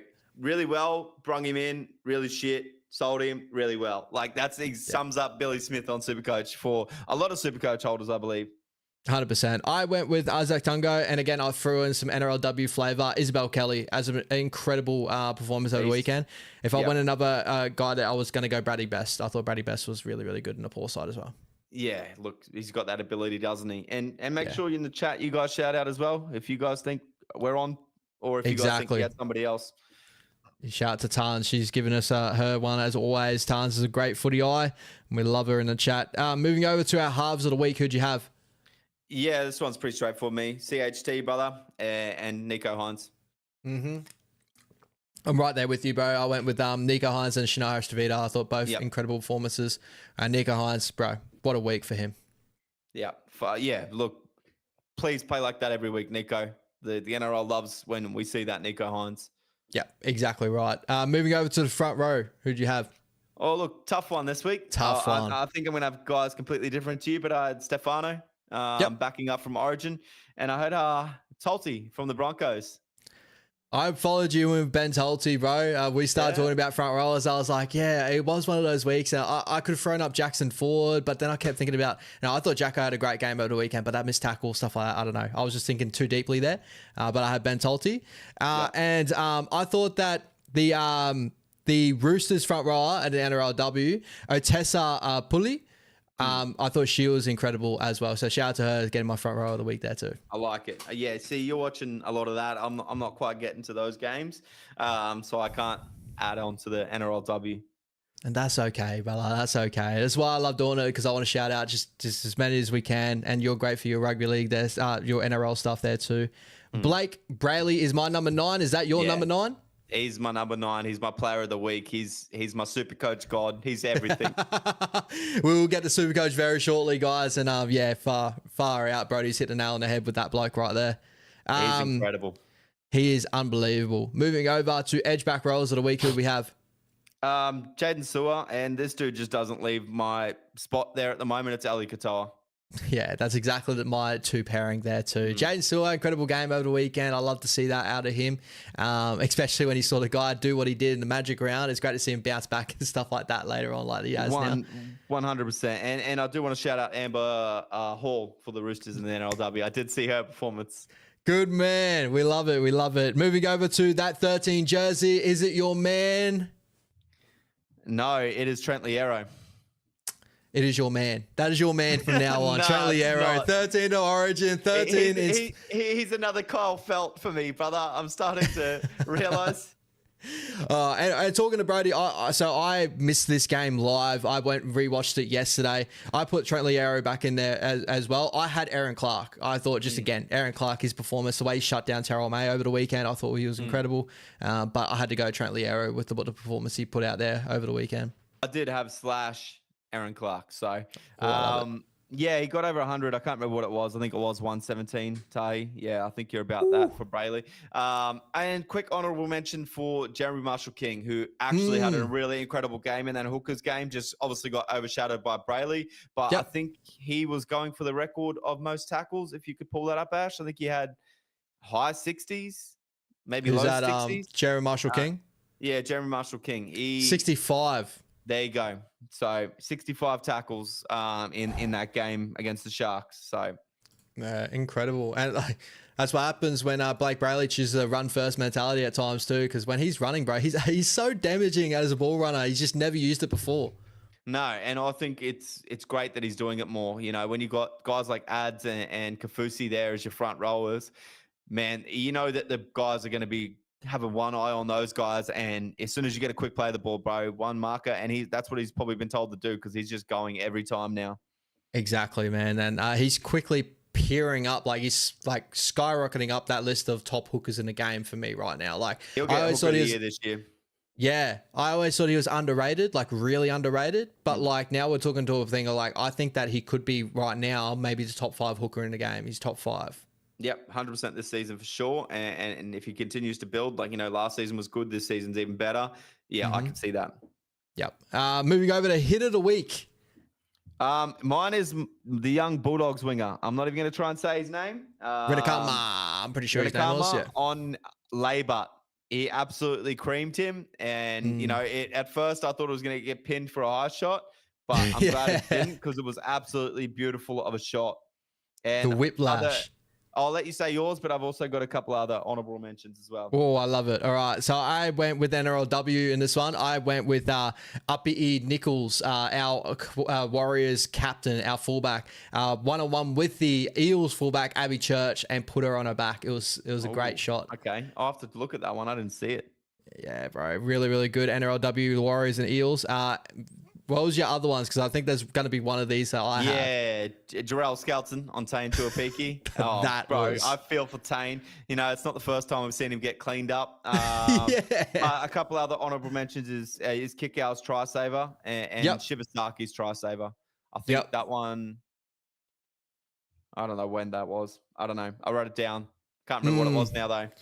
But incredible. Yeah, that Tancho Picky one was like, oh, that was nasty. And for him to get back up and be contributing towards the end of the game there too was massive from Tane. Yeah, big game. Take your hat off for that guy, man. He's tough as hell. What a freak. Moving over to try of the week. Yeah, Dominic Young's chip and chase. Oh, same. Yeah, hit a nail on the head. Incredible. I really like the Max Fainga one as well, you know, to keep his balance on that. I did have that written down, but I just thought that was a solo nice effort there to keep that balance and not fall front forward and just still get that try. So, yeah, he seems to pull out these freaky tries left, right, and center, right? Old Dominic Young. So he's good for it. He's looking good back in those Knights jersey, I think. 100%. Player of the week. Blake Bailey. Oh, I love it. Yeah, you discussed it earlier. I went Nico Hines. I just wanted to give a massive shout out to Nico. Yeah. His performance. Can't argue with either of those guys, in my opinion, brother. Yep. And egg of the week. I've got one. Oh, I've got two, but I'll say my first one, and then I'll see if yours wasn't my other one. But okay. Mine is Katoni Staggs, you know, like trying to argue with Reece Walsh. You know, Walsh was blowing up at him, and then still blowing up at halftime. You see it on the camera in the shed, and then come out after halftime and bang, run the same play, works a treat, and Staggs. Oh yeah, okay, no worries, Walsh. Yeah, if I just caught that ball, I probably would have done the same thing in the first half that I did in the second half. So method to the madness. Exactly right. Is that your egg of the week? No, my egg of the week, and this might write home a little bit closer to you, but Connor Tracy, he had that moment in that game where he funded the ball into touch. I think it was off the kick, and it was like, it was just a non-Connor Tracy thing to do. And I was like, Connor, that is not like you. Yes, that's definitely an egg of the week performance right there. What was your other one? You had another one, did you?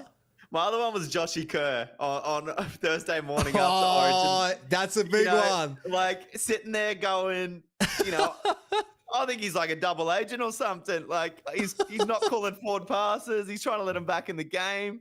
But you know, that keeps it interesting. And this dude didn't even play. You know, he's just that passionate about it, sitting on the sideline. And now, you know, he went and got breached by the NRL for it. So yeah, shout out to Joshy. You know, obviously Brody played with Joshy and all that. Like, fuck, man. That when I saw it, I was like, yeah, classic Josh Kerr. Like, so funny. Oh man, just and he got breached for it. So I think he's fighting the breach from what I heard, but I don't know what he can do to fight that. So drunk. Intoxicated. I was intoxicated. Camera shouldn't be there. They led me to that. The media made me do it. 100%. That's what I'll be pulling for sure. What was your try celebration of the week, brother? Try celebration of the week. I actually totally forgot to do this. You got to give us one. That was a couple of good ones. I was trying to think. Bro, give us your one first. I'm trying to think. Mine was Victor Radley pulling the Happy Gilmore. That was a good one. That was a good standout one. Man, I thought I know which one you like, and I'll say it for you, and it'll hit home with you. Was that Rocco Berry with the surfing? Nah. I'll tell you his name, and you'll go straight away, yep. Jojo Fafita. What did Jojo have? I can't remember. WWE. Oh, okay. Yeah. I'm on. No, I've got it. I've totally forgotten all the fucking try celebrations. We spoke about this too in the Warriors game where Roger just got up and didn't do anything from his. Yeah. You're like, just give free money out, guys, but far out. So, for you being a fan of WWE, brother, you would have liked the reference there from JoJo? Mm-hmm. Yeah, I didn't even think, bro. Honestly, My mind went blank. No, I saw it. My mind went blank, honestly. Even with you saying the name, I was like, what are you talking about? Jojo there with the Santino Morella. Cobra. Yeah, the Cobra. Fuck yeah, that was unreal. You know, shout out to Santino. But Jojo even like could have had a shout for one of our wingers of the week as well. I thought that actually he was a center too. He's a center, so don't worry. Yeah. Don't worry, Ash. Jesus, I'm still kind of thinking of him as a winger, but anyway. Philip Sami should have got my wing of the week, and we move on. No, we're not. Continue on. Just quickly, I want to touch on the weekend of NRLW2. We discussed a little bit on the team of the week, but your doggies continuing on the win streak there. 12 points to 8 against the Tigers. Very tough game. Unfortunately, a front rower going to be missing some weeks on the sideline due to a little bit of a scuffle there. But shout out, I love to see that, the energy from the girls there. That wasn't the Conor McGregor walk Butler. That was the Telstra ad. From Fainu. Fainu? Was it Fainu? Yeah, Sionu Fainu. Yeah. I love that one too. It was a little bit of the Mountie bop in it too. It was a little bit more boppy than it was the Telstra ad, but I love it. Yeah. And also massive shout out to the Sharkies, a massive performance against the Raiders. And lastly, I want a big shout out to my Warriors girls getting that 14-0 victory over the Eels. That same Eels team that beat that Sharky side that dominated the Raiders. Very big shout out to those girls. Great performance. And we love to see it. All right. Actually, we'll move on to our weekend coming up, my brother. And then we'll move over to Supercoach to finish off the show, guys. If you're ready to go, we haven't got much time left. First game of the week.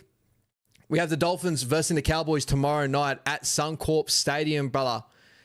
The Cowboys, coming off the loss of last week with the Doggies, a close loss there.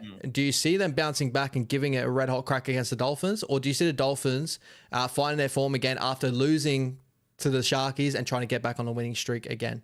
Nah, I'm going to go Dolphins with this one at home. I think they'll win this one, but in a close one. 1-12. I'm going to say the scoreline's 36-30. Oh, I love it. Yeah, just high-scoring game. I see that exactly. Yeah, I'm going to go Dolphins 1-12. Cowboys are $2.50 outsiders. Is there any bit there? Nice. Yeah, I do think that's there for sure. All Origin players back. Dolphins still going to be missing Nicarima, I think, for a few more weeks just to really settle in with the different halves pairing. Yeah, I'm right there with you. Moving over to the first game on Friday, we've got the Sharkies versus the Roosters at Shark Park. Hugo Savala obviously out due to injury for 2 weeks, from what I heard. They did not go Sanders Smith. They went with Chad Townsend. Actually, I'm going to chuck this up here. Crazy move there. Big Shark Park guy. You're an egg, bro. Your thoughts on this game, bro? Do you think the Sharks just back it up what they did the weekend prior, or do you think the Roosters can find their way to get a victory here? I actually went the Roosters in a close one for this one. I reckon the Roosters get the job done in a 1-12 contest. It does have that Sharkies feel to it where they drop a game like this, right? Hot, cold sort of feel. I'm going to go to Sharkies in a 1-12 contest. I think the Roosters will turn up, but I can see that being a shout for sure too. I have that 100%. It's funny as well. Nadeem went to that Dolphins-Sharks game at Shark Park, and he said it's a really shit ground. Really? I've always looked at it and gone, I thought I liked the look of it, the energy. I don't know if he's just being a whinging prick because he went to see the Blues play and they lost, and then he went to see the Dolphins play and they lost. But he said it's very, very hard to see, from the stands onto the field. Like the lighting's really bad. And they don't even have proper toilet blocks. It's just nothing but portaloos. So may as well just buy the apartment block that we were talking about when we go there, yeah? Yeah, well, that's it. It's like they only hold like 12,000 or something as well, 13,000. So crazy. I thought there was always rumors that are going to do more up on the stadium or whatever they're going to do there, but I think the as we touched on, the apartments have changed some plans there too. So I have no clue what they're going to do there. They should renovate it. It's good. Well, good atmosphere there, but need more seating. 100%. Moving over to the Penrith Panthers versus the Rabbitohs at CommBank Stadium. The Penrith Panthers seem to be clicking back into gear. The Rabbitohs are waiting to get back on the winning train right now. Latrell Mitchell comes back at fullback. Is that enough for you to say they knock off the Penrith Panthers without Nathan Cleary and Isaiah? No. And Liam Martin, but a still no for me. Penrith riding high, system flying high again. I'm going to go the Panthers in a close one here, 1-12.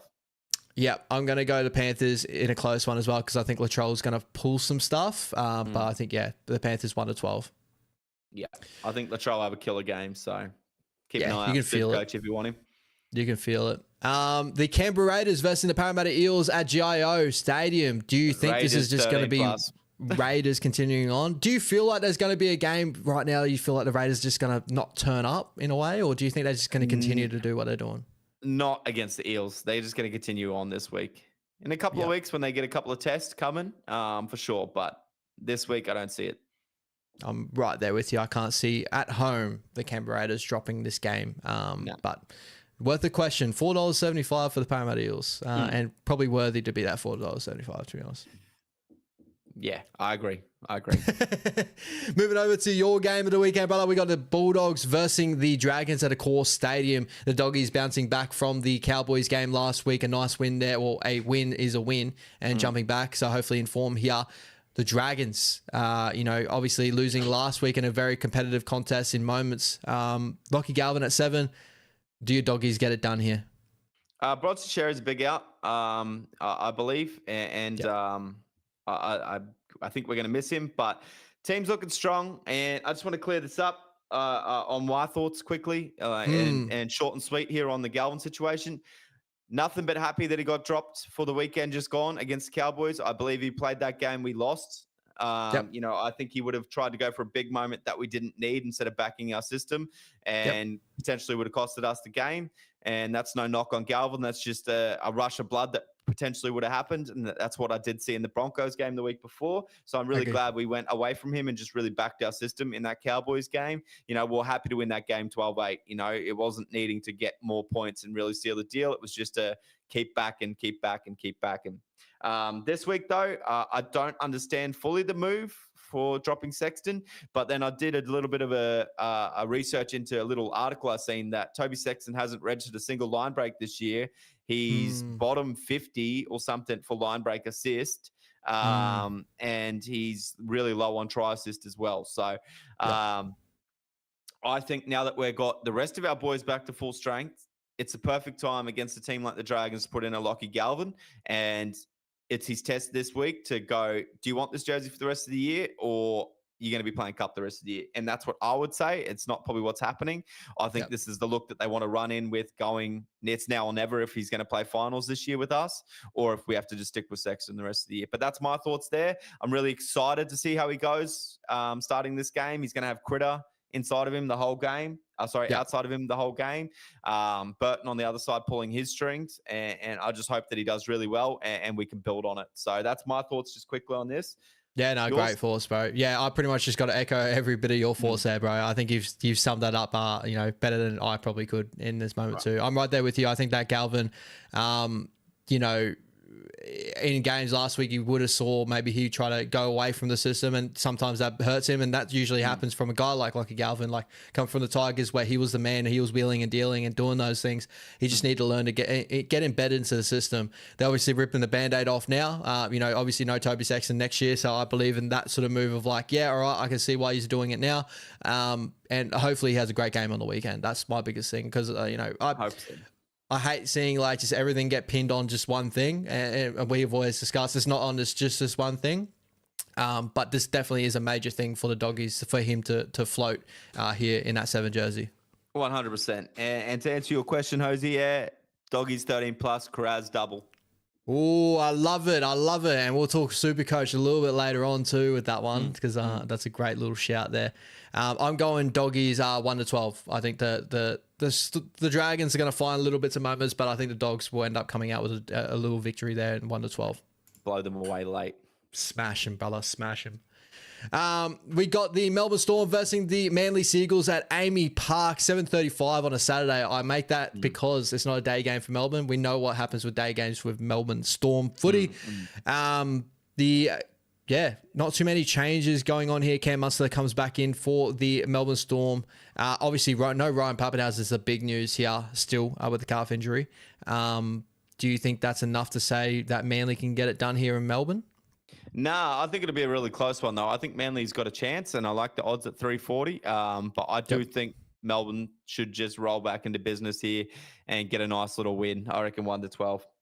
Yep, I'm going to go a Melbourne 1-12 as well. I think that, Tom Trbojevic, finding a nice little move in that position there, in that center position, but popping up and fullback where he needs to. I think that he can cause a little bit of havoc, but I think Melbourne would just be a little bit too classy to get it done here. I think so. And last two games of the weekend, we got the West Tigers versus the Gold Coast Titans at Leichhardt. About this game. This Tigers game, 1-12. Move on to the Warriors. Shout out to Taylor May getting a jersey here. I'm going Tigers 1-12. Yeah. That's enough said. Let's get on to your game, brother. Flip a coin. Go, at the odds, go to Titans, $2.50, but I wouldn't even trust that. Not touching that game at all. And this game, excited for. I'm very excited to see this. The Newcastle Knights versus the Warriors. I just want to see us continue on what we've been building, through these last, obviously last game. No Rocco Berry, so Kurt Capewell comes into the centre position. We also got Ali Leotar in the reserves. No news on whether he could maybe shift in late. I think we may just run with Kurt Capewell as centres. I like Kurt Capewell shout in centre for this game to really try and hinder Brady Best there. I think that's the move to make. 100%. I'm going Warriors 13 plus. Oh, I'm going to go 1-12. I think the Knights are filled on just what they did against Melbourne and really held them to a close contest. And, there's no change from last week for their squad. So hopefully they can, really find some consistency. But I think you guys 1-12. Yeah, 100%. I can see it too with the Knights defense at the moment. Still, we continue to say they're going to be a tough team in any area. Any team is tough in their areas in the NRL. I just would love this. Dylan Lucas, big out. Sorry. That's a massive out, yes, for the Newcastle Knights. As you're saying, brother. But defensively, they've been holding their own, so that will make it a tough task for us. But if we hold to our system, I see we could do very similar things to what we did to the Tigers. Probably not to the highest, I believe, because I think the Tigers are in a little bit of a, but I think that we can definitely push this out to a 13 plus late if we're able to. How do you think you guys are going to get a 13 plus, but not us? Come on, Ash.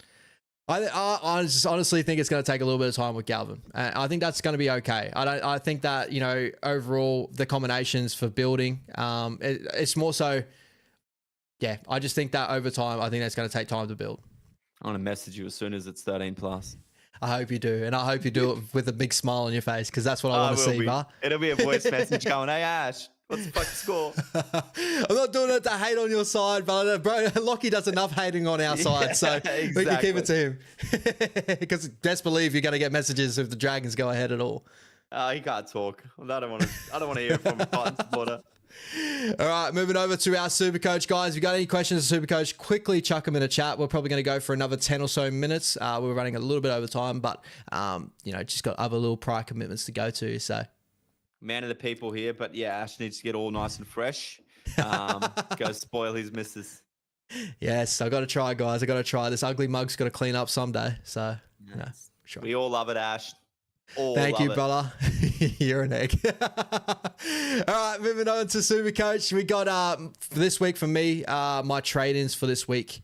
I'm looking at Angus Crichton and Jacob Carraz in for Vaimwanga and Jermaine Osako. I think I want to do Jacob Carraz. I think I'm swaying a little bit left while everyone's going right here. I'm seeing a lot of Lomax, and I think Lomax may be a move later on for me. Who knows? But I think a game against the Dragons here, I think that Lomax can, Jacob Carraz, just off the back of his work rate, can get the score that I want to see. I completely agree, brother. Look, you can't go wrong with either of those guys. But I think the Eels are about to enter a bit of a hard run, and Doggies are entering a run for finals and really concreting some positions. So I think you'll see some really good benefit out of Jacob Carraz, and I absolutely love the Angus Crichton shout. With Sammy Walker coming back into the team. Yeah, Sammy Walker gave just this little I love the way he uses his edge back rolls. I love the way he kind of just he gets the ball in his hands. I think the little grubber in behind will become a thing. His short kicking game's absolutely incredible, and someone that feasts on that, Angus Crichton. So I'm just thinking that maybe off his work rate in general right now, we get that little bit of attacking upside due to the Sammy Walker plus. I think he could be a good play. 100%, brother. And just quickly, your score from last round? My score from last round, 1,285. I end up getting green arrows this week, luckily. You did go up? Nice. I did go up. Only 200 spots, but up is up. Hey, a win's a win, up is up. That's exactly it. I think that's going to be the motto for the show tonight, guys. So make sure you hashtag a win's a win and up is up in the chat there. I love it. All right, my vice captain this week, I'm going to go Herbie Farnworth. I think he could be in for another big play this week against the Cowboys. And you going? Did you go straight cap on Herbie? We'll get to your team soon. No, I just meant from last week, brother. Yeah, I know. Yeah, well, we'll get to that. And I've got the captaincy on Dylan Edwards. Obviously, Nathan Cleary being out, I think that he will probably take the goal kicking. And with the base that we know that Dylan Edwards can have, I think there's the ability for him to add on top of that and get the 100. But I'm probably banking on Herbie Farnworth to go big in the first game. I like it, brother. I think so too. Looking very stacked. Yeah, so a nice little side we're building here. Jacob Kraz comes in, fills out that edge back, that center wings position. No Nwanga'Nitawase playing this week, even though I kind of want to, but I'm just worried. There's a little bit of a worry for me with Mark Nwanga'Nitawase that he may fall behind the pack a little bit, and he could be my move to Zach Lomax if I feel a little bit of the cold feet there. So yeah. I would say if Garrick was up against Coates this week, to probably leave Garrick out, but I think he's got a pretty good matchup there. But that answers your question there, Tahi, on selling Marky Mark. Ash is holding him. So we're looking like we're going to be pretty stacked and fat for guys to select on our reserves for the run home. As you can see, Ash has a beautiful 4 reserve bench and a stacked squad here. And he's still got, Nathan Cleary sitting there, not playing Mark Nwanga'Nitawase. There we go. And Reece Walsh as well, all not selected this week for being buys and stuff like that. So he's looking nice and fat for the run home to pick and choose matchups. And shout out the biggest gun that I have in the side. Shout out to Adam Dewey. Yeah. Yeah, he really saved you on the weekend. You're very lucky there. Very lucky for a guy that I thought was just going to be a plug play. That was just going to help me out. Back up, brother. We're not done. Oh, fuck. He's logged out? That's all good. That's all good. Just logged out. What do you want to discuss, brother? What do you want to discuss? No, I just wanted you to go through it a bit more, brother, and take some credit for your beautiful moves there and answer the question of hold or sell Pappy. I traded out Zavala for Jerome Hughes from Hosier there. I'm selling this week. I'll tell you that now, but Ash sold last week for Pappy. Yeah. I think if you have better odd there to choose from, which I think there is right now, why he's out, you need to do it now. And if you want to pick Pappy back up later, potentially pick him back up later. What are your options if we're selling Pappy? What's your key options, you reckon? Dylan Edwards is number 1, and that's who I've made my trade for, so I'll say that now, but we'll get back to Ash's squad real quick. Or it's Latrell Mitchell. Yeah. Scotty Drinkwater have any sort of chat here? Yes and no. Probably not until Clifford's back. I think Purdue really does hinder him at for Supercoach scores. So, but continue on. Let's go up. So, Adam Dewey, you're leaving him out, even though the 110, brother. I know, and he got that 13 jersey too. So his work rate's probably going to go up there. But I can't leave the players I got reserved off here. With Jeremiah Nanai, the ability on a high attacking upside game against the Dolphins, there's ability there for him scoring tries.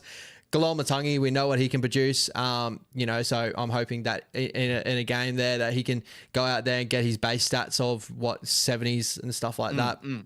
Same with Tino in a performance over the weekend against the Broncos, where it wasn't the most incredible performance in the world. Cracked out a 70 in a side that, up and down, as we all know. Joseph Tarpany, a guy that I've continued to hold at the moment. He's been a guy that I've been looking at, maybe like, do I move him on for Payne Haas? Obviously, Payne is on the bye this week. I'm holding him another week. Hopefully, he can make it up. It's him, Adam Fanor-Blake that I'm looking at. That's going to be my ticket to Payne Haas, and it may have to be a little bit of change if they continue their form right now. Yeah, I think they're the two that I'd be looking at. I think Ads have been for a big one this week, with the emotional news of his family member passing. For you, brother, I would potentially maybe, if you want to take the risk of not reserving Tarpany and reserving Marky Mark, just because the ability to potentially get 100 as opposed to Tarpany maybe getting that 60, 70 at the moment, because we're not sure what Ricky's doing with his rotations. Is probably a nice little risk you can take. But I guess what will be your tell there for, what I would think for you is how the early games go. How the Thursday nights and the Fridays go. I think you've got until when do the Roosters play the Sharks? They play the Sharkies. Is it Roosters Sharks this week? Yep. Yeah, Friday night. So it'll be pretty early. Yeah. Well, it'll depend on how your Friday night game goes of Nanai and Herbie. And if you get off to a good start or a poor start, if you get off to a good start, probably just run Tarpany, the safer option. If you get off to a poor start and you need to probably find some points, maybe Marky Marks is a run. Yeah, that's a great option for sure, bro. Definitely, we're getting to a point of the season. We kind of discussed it last week as well, to where we got a lot of guns here. That you know, we're going to be leaving out guns for the week, as is discussed. Adam Dewey, the gun of all guns. I'm leaving him out of my reserves, but it's a good position to be in, you know, because you're going to have still buy rounds, and I actually had a look at what buys are left for NRL teams for the rest of the year, and it's not big ones. You know, you're not going to be missing too many guns at any given time. But it's good to have extra guys sitting there so you can pick and choose on matchups. All right. A couple of questions here in the chat. We got Jose with the what about Paps to KO weeks? Are you feeling KO weeks? Are you not feeling KO weeks? I'm not feeling KO weeks for the simple fact that he doesn't base well. You know, he has the ability to go for high, but I'm steering away from him at this point. I'm right there with you. I think, like, for me, I'm a lot of like, I got to see history in a player as well. Like, I don't like jumping on a player without history and like of killing Supercoach. So I'll always choose a James Tedesco or something like that over a KOX for these reasons. Why, like Latrell, you know, stuff like that. But if you want to risk it and that's the fun in Supercoach, you want to go down that track, like, yeah, I can see it. But I'm agree with Brody here. I think his base is probably a little bit too low. He's like that early days Scotty Drinkwater where you can get a 20 or you can get a 130. Exactly right. That sums it up, brother. Tahi here too. Would you consider Valentine Holmes for Puppy? And a flex? I wouldn't, but Holmes at center I'd consider, but as my flex, probably not. Yeah, I'm again agreeing, Sonia. I think that Puppy, I think that Holmes will score fairly well for this whole period, but if you don't have him in that center position, I probably wouldn't look his way. I'd probably be looking at your fullbacks or Latrells and stuff like that for the run home. You could, if you wanted to do it for a week play, you know, trade in Holmes and then move him up to center next week and then bring a fullback in or whatever. But yeah, I wouldn't at this stage. I think Dylan Edwards, especially with Nathan Cleary out, has to be perfect on the weekend, and he will be goal kicking more than likely. That's probably the route I'm going to go. Well, I did go. But yeah, Latrell Mitchell will also be in for a big one. There's also holding back is not a bad option. That's not a bad option at all. I did want to discuss this quickly as well. There is going to be a point where he may become a pod because everyone's selling off him. If you do end up holding and you get he runs home incredibly, like, you've won that. So I did send Ash a little snippet from the 167 podcast, and he said it's tightness and he's looking to be back next week. This is words out of his mouth, and it's just precautionary. But does that precautionary continue to go on? You know, how Craig Bellamy likes to play his stars coming into finals. So you're 100% right. Like, you know, you never know. Sometimes with rugby league, we've heard, like, remember Nico Hines had that season where he started off with a little calf strain and ended up being like a 5 to 6 week play where we didn't have Nico Hines. Like, not to say the same thing will happen with Papi, but they're in a great position, the Melbourne Storm, right now, where they can rest these players. We're starting to see it already. So who knows? It may just stay with Nick Meaney because they've got some boys there that are covering those positions just fine. Exactly right. If you're winning games, why risk it? And shout out to Brody there. Look at the upticks, mate. Look at this. I'll take it. Great to see.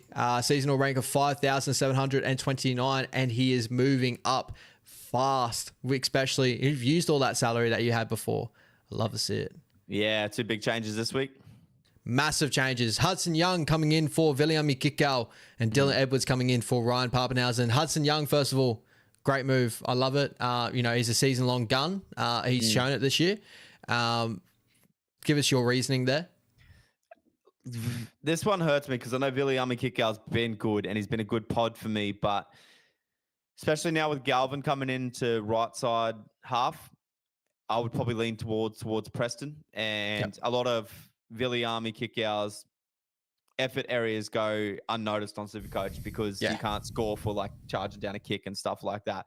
So Supercoach points wise, he has these games where it's 40, or, you know, he might get a try assist or a try and it's a 90, and it's a bit few and far between for what I want to go for with the run home. Whereas Hudson Young is 70 or it's 120. Like, it's somewhere in that ballpark, and Hudson Young was always going to be my pickup after Origin.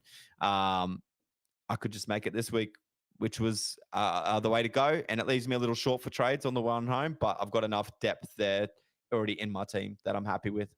And as we discussed, like that Eels game is a real nice, juicy matchup for him. Dean Hawkins would be opposite side of him.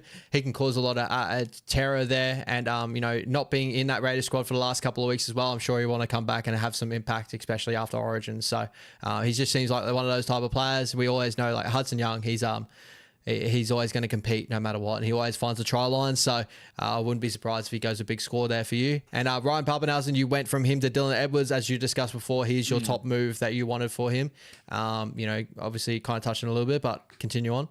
Yeah, Dylan Edwards just based that gun. Penrith are going to be in for a big run home, so I know he's going to base that 60 easy, and then add a try assist or a line break assist or something in there, and you're laughing at, you know, 90s plus. No stress.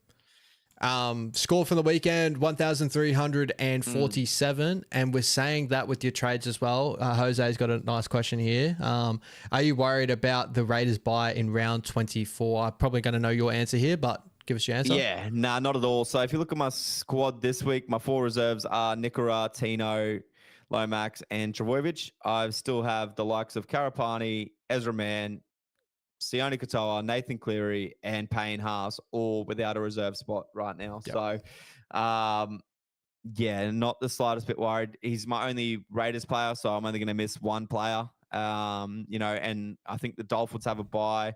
It's only Herbie. I think the Sharks have a bye. That's probably my biggest team that I've got the most players in. That will be the toughest round to navigate. A couple of trades that week, potentially. So, yeah, no, all good at the moment in that regard. And, you know, I started the weekend so well with a Nikora 84, a Brayley 117. What did Hines get? 127, 137, and a Herbie 105, which I vice captain Luke. I started so well, and then a lot of players let me down after that. You know, Jake McGrath's not the best game on the weekend. Marky Mark. Yeah. Who else did I have? Yeah, Karapani, 33, and Talakai, Ezra Mann let me down. Run. Yeah. So I was in for a really good week, and it kind of plateaued a little bit. But, hey, nonetheless, we roll on. Incredible side there, incredible side. And Tahi, how's Young's groin? I haven't heard any rumors on like how bad it is at the moment. I'm sure he's all good to go, ready to go. I think it was just precautionary with Ricky and his restings and stuff like that, especially after Origin. Well, he had a bye anyway. Just resting him resting him before that Origin period, and then, you know, after that Origin period with the bye. Why not? Yeah. Again, you're up the top of the table. Why risk your stars in a game that you're still going to win anyway, which they did on the week that he didn't play. Yep, solid squad as we see top to bottom. Nico Hines and Nathan Cleary, you stuck to your guns, and it paid dividends with Nico Hines of 137 over the weekend, which is great to see. If he continues by that blueprint, he's going to be a great halfback for the run home. You know, Jacob Carraz, you just got all the guns where you need them to be. Zach Lomax, which I don't have at the moment. That's a good differential play. Tom Trbojevic as well. You know, he's getting in good scoring positions. He's still got ability there. So you've got a great little squad there. Yeah, I'm not too worried about trading Turbo at this stage, just with how well he's been going. To answer your question, Jose, I've got 4 trades. I believe Ash has 6. Yeah. And Tahi, brother, yes, I like the vice captain on Farmworth, and Latrell Mitchell captain, yeah, for sure. If they're going to beat Penrith, he's going to have a big hand in it. And Tahi here, lastly, I grabbed Latrell Mitchell and Brayley for Karapani and Lucas. Yeah, I like it. Hey, that's 2 massive upgrades, you know. Sharkies have 1 bye, but I wouldn't worry too much about it. Brayley's been outstanding, and you know, Lucas would have freed you up a lot of cash. Cool, my bro. Anything more you want to touch on before you jet off? That's all I've got, and this was probably the most easiest week where I didn't hum and ha about my trades. I don't know about you, but I was just pretty blueprint. And then, you know, over the next few weeks, I probably won't trade unless I've got an injury. Yeah, I'm probably right there with you. Like, you know, I think last week was a little bit more of like just a frustration, pulling the hair out. Or was it the week prior that we were just like sitting there, we're going back and forth of like, who do we do? What do we do? The last 2 weeks, yeah. Yeah, it's been a lot easier now that the Origin period is done and dusted. Like, I know you got these certain players like Papi and that have had injuries and stuff, but yeah, again, this is why you have your trades there. Move on, and you may as well fire the gun and see where you end up by the end of the season. It's time to play catch up, brother. That it is. And I think we're doing a fairly good job there. Supercoach is now completely kicking me off, so won't even worry about that. But hope you guys have an incredible weekend, brother. Rugby League 26 comes out tomorrow. So guys, keep an eye out. Again, as I said to you guys on Wise Up TV, it is my wife's birthday tomorrow. So I may be able to find time to stream somewhere within or there if we, obviously she's got stuff to do. She is working at night too, which I was like, what are you doing working on your birthday? But I'm sure there'll be some sort of point that I might be able to get on.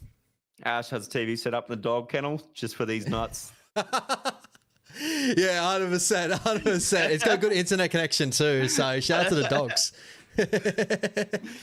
Oh, we love it. Anything more you want to touch on before we go, brother? That is all for me, brother. It's been a long show, but it didn't feel long at all. No, it was great. Great chat as always. Hopefully both our teams get a massive winner this weekend. As you said, make sure you message me when the dogs go 13 plus, and I got it completely wrong. I will, you brother. You'll hear it while you're in Sydney. We love to hear it too. All right, brother. Have a good night, guys. Thank you so much for tuning in as always, and that massive show that we've had during the Origin period. You guys have all been absolutely incredible. Lastly, your pick: Sonny Bill Williams or Paul Gallen? Paul Gallen decision. Yeah, I'm going Paul Gallen. He's at nice odds too. I saw him outside at like $2.50 at one point there. I was like, I'm jumping on that. And Max Holloway for the UFC. Yep. We all love Maxi, baby. Maxi Holloway. Let's go. All right, guys. Have a great weekend. Up the Waz. Ladders, guys. Enjoy your weekend, Ash. Ladders, bolt.